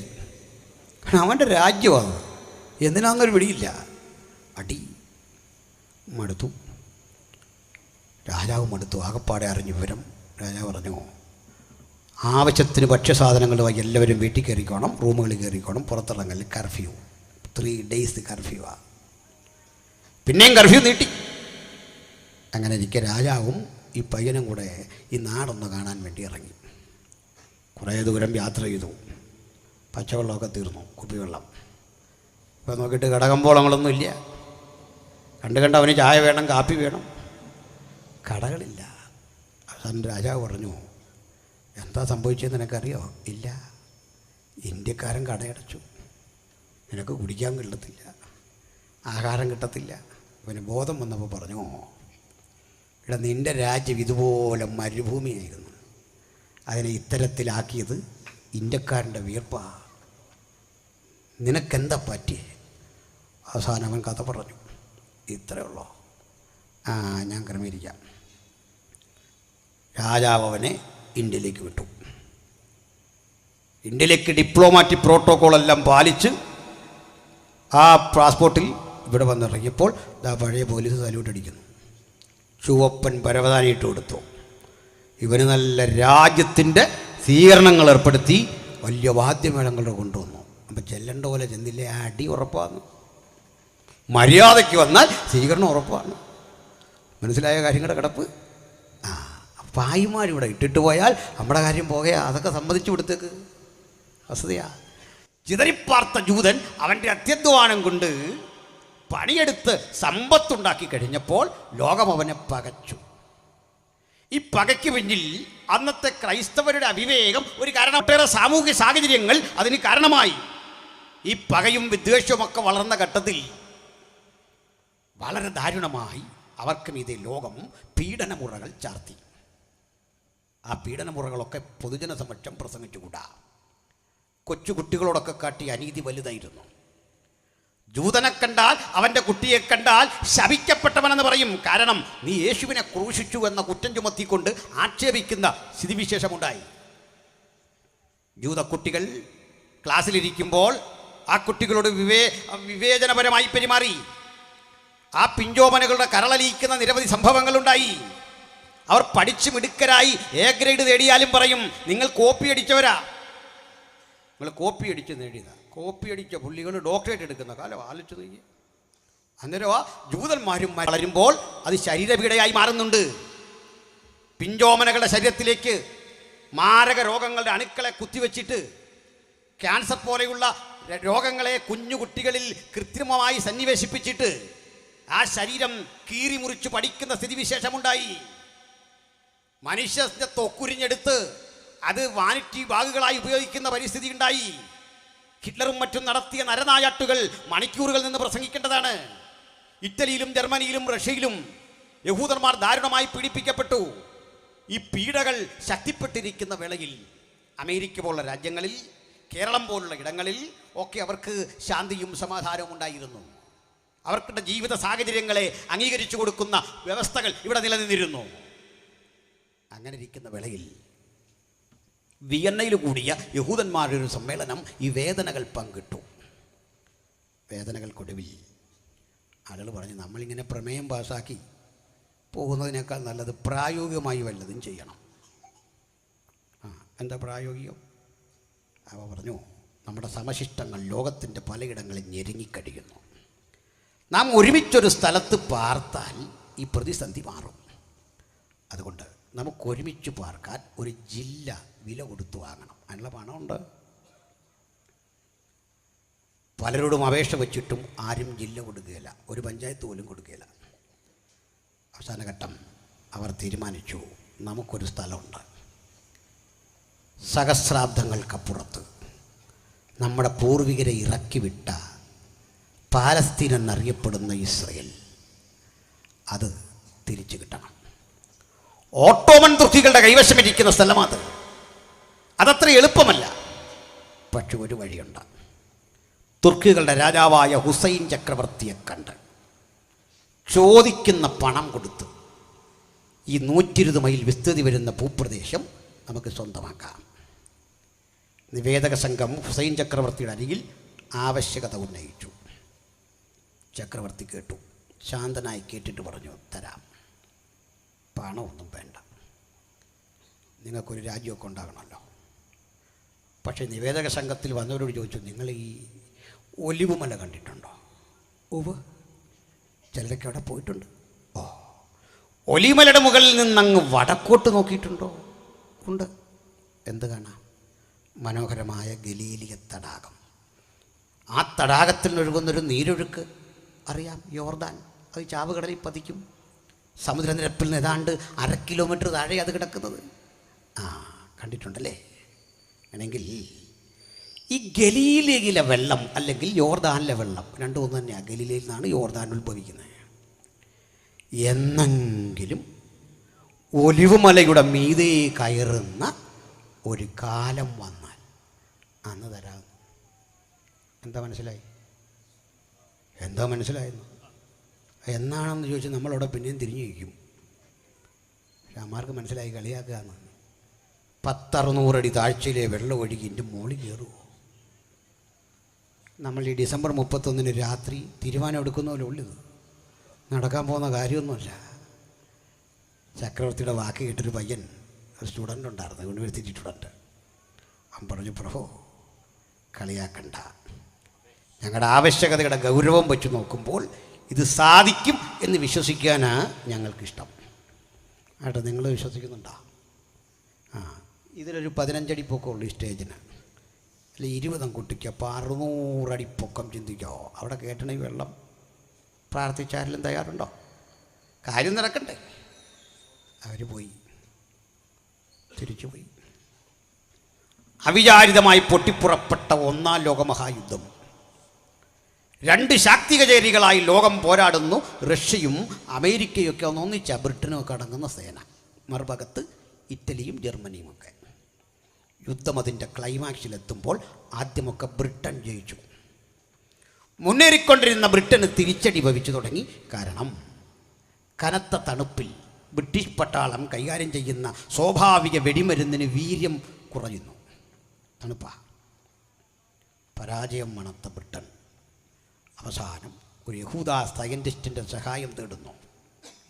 ഷെയിം വെയ്സ്മാൻ പറയുന്നു, സർ, നിങ്ങളെ യുദ്ധം ജയിക്കൂ. യുദ്ധം നിങ്ങൾ ജയിച്ചാൽ പ്രത്യുപകാരമായി ഞങ്ങൾക്ക് പാലസ്തീൻ തരണം. സമ്മതിച്ചു. യുദ്ധം ജയിക്കുകയും ചെയ്തു. യുദ്ധം ഇത്ര പെട്ടെന്നൊന്നും ജയിച്ചില്ല. പിന്നെ യുദ്ധമായതുകൊണ്ട് ഞാനതങ്ങ് ജയിപ്പിച്ച. മനസ്സിലായില്ലേ? എനിക്ക് യുദ്ധം ഇഷ്ടമല്ല, അത് അങ്ങ് ജയിപ്പിച്ചു കിട്ടാണ്. യുദ്ധം ജയിച്ചു. അപ്പോൾ യുദ്ധം ജയിച്ചു എന്ന് പറഞ്ഞിട്ട് സഹോദരിമാർ എന്നെ നോക്കുന്നു, ഇങ്ങനെ ജയിപ്പിക്കണമെന്ന്. അവർക്ക് ഇത് വലിയ ഇഷ്ടമാണ്. ഇത്ര പെട്ടെന്ന് ജയിപ്പിക്കണമെന്ന അർത്ഥത്തിൽ എന്തോ പകയോടെന്നെ നോക്കുന്നു. സഹോദരിമാരെ, യുദ്ധം ജയിച്ചു. യുദ്ധം ജയിച്ചു. അപ്പോഴേ ഈ പാലസ്തീനും ചുറ്റുപാടും പിടിക്കാൻ ബ്രിട്ടൻ പറഞ്ഞു വിട്ടത് ഒരു ബ്രിട്ടീഷ് സൈനിക ജനറൽ, ഒരു ആംഗ്ലിക്കൻ സഭാവിശ്വാസി മിസ്റ്റർ അല്ലൻബി ആയിരുന്നു. ബ്രിട്ടീഷ് ജനറൽ അല്ലൻബി ഏത് യുദ്ധസ്ഥലത്ത് പോയാലും ബൈബിൾ കയ്യിലുണ്ട്, വായിക്കുകയും ചെയ്യും, പഠിക്കുകയും ചെയ്യും. പുള്ളി അടിക്കറി അടിക്കുകയും ചെയ്യുന്ന ആളല്ല, പക്വമതിയാണ്. അദ്ദേഹം യോർദാന് കുറുകെ നമ്മളൊക്കെ ബെയിലി പാലം എന്ന് പറയുന്ന തരത്തിലെ ഗഡറുകൾ കടിപ്പിച്ച് പാലം നിർമ്മിച്ച് അക്കരെ കടന്നു. ഇന്നും ആ സ്ഥാനത്തൊരു പാലമുണ്ട്. അതിൻ്റെ പേര് അല്ലൻബി പാലം തന്നെയാണ്. പഴയ പാലം അല്ലെന്നേ ഉള്ളൂ. ഒലിമലയുടെ മുകളിൽ വന്നു. ബൈനോക്കുലർ കൊണ്ട് അദ്ദേഹം യെരുസലേമിലേക്ക് നോക്കി. മനോഹര യെരുസലേം. ഈ പരിസരമെല്ലാം നോക്കി കണ്ടപ്പോൾ അല്ലൻബിയുടെ ചിന്താമുഖരത്തിലൂടെ ഒരു മിന്നൽ പിണർ. എൻ്റെ മഹാരാജാവായവൻ ഇതുവഴിയാണൊരു ദിവസം കാട്ടുകഴുതക്കുട്ടിയുടെ പുറത്തേറി യാത്ര തിരിച്ചത്. ഒരു പിടി മണ്ണ് വാരി എടുത്തിട്ട് അദ്ദേഹം ചോദിച്ചു, മണ്ടരികളെ, നിങ്ങൾ അനുഭവിച്ച രോമാഞ്ചത്തിൻ്റെ ഒരളവ് എനിക്കും തരുമോ എന്ന് ചോദിച്ചുകൊണ്ട് ആഹ്ലാദ നൃത്തം ചെയ്തു. ആ പാവനപാദങ്ങൾ ചവിട്ടിയ ഇടങ്ങളൊക്കെ ഇങ്ങനെ നോക്കി കണ്ടിട്ട് അല്ലൻബി കൺട്രോൾ റൂമിലേക്ക് ഒരു അറിയിപ്പ് കൊടുത്തു. സർ, എൻ്റെ മഹാരാജാവിൻ്റെ നഗരത്തിന് നേരെ വെടിവെക്കാൻ മനസ്സ് വരുന്നില്ല, എന്നെ ഒന്ന് പിൻവലിക്കണം. മറുപടി, നോ, താങ്കൾ തന്നെ ഈ ജോലി തീർക്കണം. മിസ്റ്റർ അല്ലൻബി, ഞങ്ങൾക്കറിയാം താങ്കളൊരു പ്രാർത്ഥനാ മനുഷ്യനാണ്. പ്രാർത്ഥിച്ചിട്ട് വേണ്ടത് ചെയ്തോളൂ, സമയം അനുവദിച്ചിരിക്കുന്നു. അല്ലൻബി ചിന്തിച്ചു. ചോര ചൊരിയാതെ, വെടിവെക്കാതെ ആളുകളെ ഒഴിപ്പിക്കണം. അതിന് ചില നാളുകൾ തനിക്ക് കൂടുതൽ വേണം. ഒക്കെ അനുവദിച്ചു. കൂടുതൽ കോട്ട, ഫുഡിൻ്റെ സപ്ലൈ അനുവദിച്ചു. സൗകര്യങ്ങളൊക്കെ അനുവദിച്ചു. പട്ടാള ബാരാക്കുകൾ സജ്ജീകരിച്ചു, ടെൻറ്റുകൾ സജ്ജീകരിച്ചു. അനുദിന ജീവിതത്തിൻ്റെ ആവശ്യത്തിന് വെള്ളം വേണം. ദിനകൃത്യങ്ങൾക്ക് കുളിക്കാൻ കുടിക്കാനൊക്കെ വെള്ളം വേണം. പലയിടങ്ങളിൽ കെട്ടിയ പോളിത്തീൻ ടാങ്കുകൾ. യുദ്ധരംഗത്ത് അങ്ങനെ കണ്ടല്ലോ. ജനറേറ്റർ ഉപയോഗിച്ച് പ്രവർത്തിപ്പിച്ച് വെള്ളം പമ്പ് ചെയ്ത് പല തട്ടുകളിലൂടെ ടാങ്കിൽ കയറ്റി കയറ്റി കയറ്റി ഒലിമലയുടെ മുകളിൽ വരെ വെള്ളം ഒരു സുപ്രഭാതത്തിൽ ചെന്നു. ഹല്ലേലൂയ! എന്താ മനസ്സിലായി? ചരിത്രത്തിൽ ഇടപെടുന്ന ദൈവം, ന്യായവിധി ദിവസത്തിൽ മനുഷ്യൻ പറയുന്ന നിസാര വാക്കും അടയാളപ്പെടുത്തി വെക്കുന്ന ദൈവം, വെല്ലുവിളികളെ ഏറ്റെടുക്കുന്ന ദൈവം. ഈ രാത്രി അവനെയാണ് ഞങ്ങൾ ഉയർത്തുന്നത്. ഒലിവ് മലയിലേക്ക് ഇതാ യോർദാനിലെ വെള്ളം അദ്ദേഹത്തിന്റെ വെല്ലുവിളി പോലെ ഒഴുകി കയറിയപ്പോൾ ചരിത്രമേ പഠിക്കുക. താമസം വിന ഇവിടം വീഴാൻ തുടങ്ങുന്നു. ആ കരങ്ങൾക്ക് കീഴിൽ അത് അമരാൻ തുടങ്ങുന്നു. ആ സത്യം യാഥാർത്ഥ്യമായി. അല്ലൻബി വിട്ടില്ല. ഒരു ബൈപ്പോളാർ ഹെലികോപ്റ്ററിൽ ലഘുലേഖകൾ എഴുതി ഈ പാലസ്തീന് കുറുകെ താഴേക്ക് ഇട്ടു കൊടുത്തു. മര്യാദയുടെ വാക്ക. മക്കളെ, ശത്രുക്കളെ ഇങ്ങനെ വിളിച്ച്, പറന്നു പോകാൻ തുനിയരുത്. ആകാശം ഞാൻ കൊട്ടിയടച്ചിരിക്കുന്നു. ഇഴഞ്ഞു നീങ്ങരുത്. കരയും എൻ്റെ നിയന്ത്രണത്തിൽ. നീന്തിക്കടക്കരുത്. കടലും ഞാൻ നിൻ്റെ മുമ്പിൽ അടച്ചിരിക്കുന്നു. ഒറ്റ വഴി കീഴടങ്ങുക എന്ന് അല്ലൻബി. അല്ലെങ്കിലും തീറ് കാര്യം പറയുന്നതിന് ഒത്തിരി കിടന്ന് പറയേണ്ട കാര്യമൊന്നുമില്ലല്ലോ. ഇത് വായിച്ചിട്ട് അറബികൾക്കാകപ്പാടെ മനസ്സിലായത് കീഴടങ്ങുക അല്ലൻബി. മാർക്കതിൻ്റെ ഭാഷയിൽ അർത്ഥം അവരുടെ ഭാഷയെ മനസ്സിലായത് അല്ലാ എഗെയിൻസ്റ്റ് യു, അല്ലാ എതിരായിരിക്കുന്നു. പിന്നെ നിന്നിട്ട് കാര്യമില്ലല്ലോ എന്നോർത്ത്. അല്ലെങ്കിലും കാര്യമില്ല. അവർ പുറത്ത് ചാടാൻ ശ്രമിച്ചു. അതിലേ ചിലർ പുറത്ത് ചാടാൻ ശ്രമിച്ചത് മഴ കൊണ്ട്, ചുറ്റിക കൊണ്ട്, പിക്കാക്സ് കൊണ്ട് ആഞ്ഞുവെട്ടി കിഴക്കേ വാതിൽപ്പടി ചാടാൻ ശ്രമിച്ചപ്പോൾ പാഞ്ഞു വന്ന വെടിയുണ്ട അവരെ ഭയപ്പെടുത്തി തിരിച്ചുവിട്ടു. വെടിയുണ്ടയുടെ ഉറവിടം അത്ഭുതമായിരുന്നു. അമേരിക്ക അയച്ച ഒരു ഹെലികോപ്റ്റർ താണ് പറന്ന് അവരെ ഓടിച്ചു. വീണ്ടും അത് ഉയർന്നു പറന്ന് പാലസ്തീനിയായുടെ മണ്ണിലൂടെ ഒരു റൗണ്ട് ഇങ്ങനെ പറക്കുമ്പോൾ മറ്റൊരു അത്ഭുതം, ഒരു സഹായക വിമാനം റഷ്യ അയച്ചു. ഒന്ന് ക്ലോക്ക് വൈസിലും മറ്റൊന്ന് ആൻറ്റി ക്ലോക്ക് വൈസിലും ഇങ്ങനെ പറന്നുകൊണ്ടിരിക്കുക. ആ കൂടെ അല്ലൻബിയുടെ ബൈപ്പോളാർ ഹെലികോപ്റ്റർ പറക്കുന്നു. എങ്ങും ശബ്ദമുഖരിതമായ അന്തരീക്ഷം. പക്ഷെ പ്രവാചകൻ കാലങ്ങൾക്കപ്പുറത്തെഴുതി, അന്നാളിൽ യെരുസലേമിനെ പക്ഷി ചുറ്റിപ്പറന്നു കാക്കും പോലെ ഒരു കൂടണയുന്ന പക്ഷി. ആ പക്ഷി എങ്ങനെയാണ് ഈ കൂടിനെ ചുറ്റിപ്പറന്ന് കുഞ്ഞുങ്ങളെ കാക്കും പോലെ ഞാൻ ജെറുസലേമിനെ കാത്തുകൊള്ളും. ഇതാ ബൈബിൾ പ്രവചനത്തിന്റെ മൂർച്ച, അതിന്റെ തേജസ്, അതിന്റെ കൃത്യത. അതുകൊണ്ട് ഈ പുസ്തകവും കയ്യിലേന്തി ഈ രാത്രി യേശുവിന്റെ സാക്ഷികളായി ഇവിടെ സന്നിഹിതരായിരിക്കുന്ന പ്രിയപ്പെട്ടവരെ ഓർത്ത് ഞാൻ ദൈവത്തിന് മഹത്വം അർപ്പിക്കുകയും ചിലർ കൂടി ഈ ഗ്രന്ഥം കരങ്ങളിലെന്താ ഈ 3 ദിനങ്ങളിലെ യോഗം കാരണമാകട്ടെ എന്ന് പ്രാർത്ഥിക്കുകയും ചെയ്യുന്നു. അന്ന് പാലസ്തീൻ പിടിക്കപ്പെട്ടു. എന്നിട്ടും സാഹിബ് അത് കൊടുത്തില്ല. സാഹിബിൻ്റെ കുഴപ്പമില്ല, റഷ്യ കണ്ണുരുട്ടി. കാരണം അറബി രാജ്യങ്ങൾ എണ്ണ തരാതെ വരും. അവിടെ നടക്കുകയില്ല. യഹൂദന്മാർ ദുഃഖിച്ചൊന്നുമില്ല. അവർ വേദനകൾക്കടുത്തും ശക്തി സംഭരിക്കുന്നവരാണ്. അവരോട് പിന്നെ ഒരു അപേക്ഷ വെച്ചു, ഞങ്ങൾക്ക് ഞങ്ങളുടെ ഭൂമിയിൽ ചെന്ന് താമസിക്കാനൊരു സൗകര്യം. സാഹിബ് സമ്മതിച്ചു. അങ്ങനെ അവർ ഇവിടെ വന്ന് ഭൂമി വില കൊടുത്തു വാങ്ങി. തങ്ങൾ വിറ്റഴിക്കുന്ന ഭൂമിയുടെ വില മനസ്സിലാക്കാതെ അറബികൾ പൂട്ടടിച്ചു, അത് വാങ്ങി. അല്ല പിന്നെന്തോ, ഞാൻ പുട്ടെന്ന് പറയാൻ കാരണം ഈ കുഴിമന്തിയുടെ ഒക്കെ വിശേഷം വരുന്നതുകൊണ്ട് ഞാൻ ആ ഫുഡങ്ങ് മാറ്റിയതാ. മനസ്സിലായില്ലേ? അതിന് ഞാൻ പുട്ടാക്കി കൊടുത്താ വല്ലതും കഴിക്കും. അങ്ങനെ ഏതായാലും തങ്ങൾ വിറ്റഴിക്കുന്ന ഭൂമിയുടെ വില അറിയില്ല. യഹൂദന്മാർ പണി ചെയ്തു. ലോകത്ത് എവിടെ ചെതറിപ്പോയി യഹൂദനുണ്ടെങ്കിലും വിളിച്ചിട്ട് പൈസ കൊടുത്തിട്ട് പറയും താമസിച്ചോളാൻ, കയറി വരാൻ. അങ്ങനെ അംഗബലം കൂട്ടി നമ്മൾ പറയില്ലേ ഒട്ടകത്തിന് ഇരിപ്പിടം കൊടുത്തെന്ന്, ഇതുപോലെ തള്ളി ഇവനെ അങ്ങ് ചുരുക്കി. അതാ പാലസ്തീൻ ഇസ്രയേൽ സംഘടനം ഇന്ന് നടക്കുന്നത്. അതതിൻ്റെ രാഷ്ട്രീയം. പോട്ടെ, ഒടുക്കം ഇവരൊരു 1948 പറഞ്ഞു, ഞങ്ങൾ ഇന്ന് മുതൽ സ്വതന്ത്രവും പരമാധികാരവുമുള്ള ഒരു രാജ്യമാണ്. പല ആൾക്കാരും പറഞ്ഞു ഞങ്ങൾ അംഗീകരിക്കുകയില്ലെന്ന്. അതിന് നിങ്ങളുടെ അംഗീകാരം എന്തിനു വേണം? അവൻ സ്വതന്ത്ര രാജ്യമായി പ്രഖ്യാപിച്ചു. അമേരിക്ക അംഗീകരിച്ചു, ഇന്ത്യ അംഗീകരിച്ചു. നമ്മുടെ ചാച്ചാജിയാണെന്ന്, നല്ല വിവരമുള്ള മനുഷ്യൻ, പണ്ഡിത ശ്രേഷ്ഠൻ, അതേ അംഗീകരിച്ചു. അങ്ങനെ ക്രമേണ പല രാജ്യങ്ങളും അംഗീകരിച്ചു. 48 അവരുടെ ദേശീയ പതാക പാറിക്കളിച്ചു. ഐക്യരാഷ്ട്രസഭയിൽ അവരംഗമായി. 67 6 ദിവസത്തെ യുദ്ധത്തിൽ പലയിടങ്ങളും പിടിച്ചെടുത്തു. അതുവരെ പാലസ്തീനികളുടെ കയ്യിലിരുന്ന യെരുസലേമും ഇപ്പോൾ പറഞ്ഞ യെരുസലേമും പിടിച്ചെടുത്തു. ഇതൊക്കെ എന്താ സൂചിപ്പിക്കുന്ന അറിയണ്ടേ? യേശുവിൻ്റെ പ്രവചനത്തിൻ്റെ മൂർച്ച, അതിൻ്റെ ശക്തി.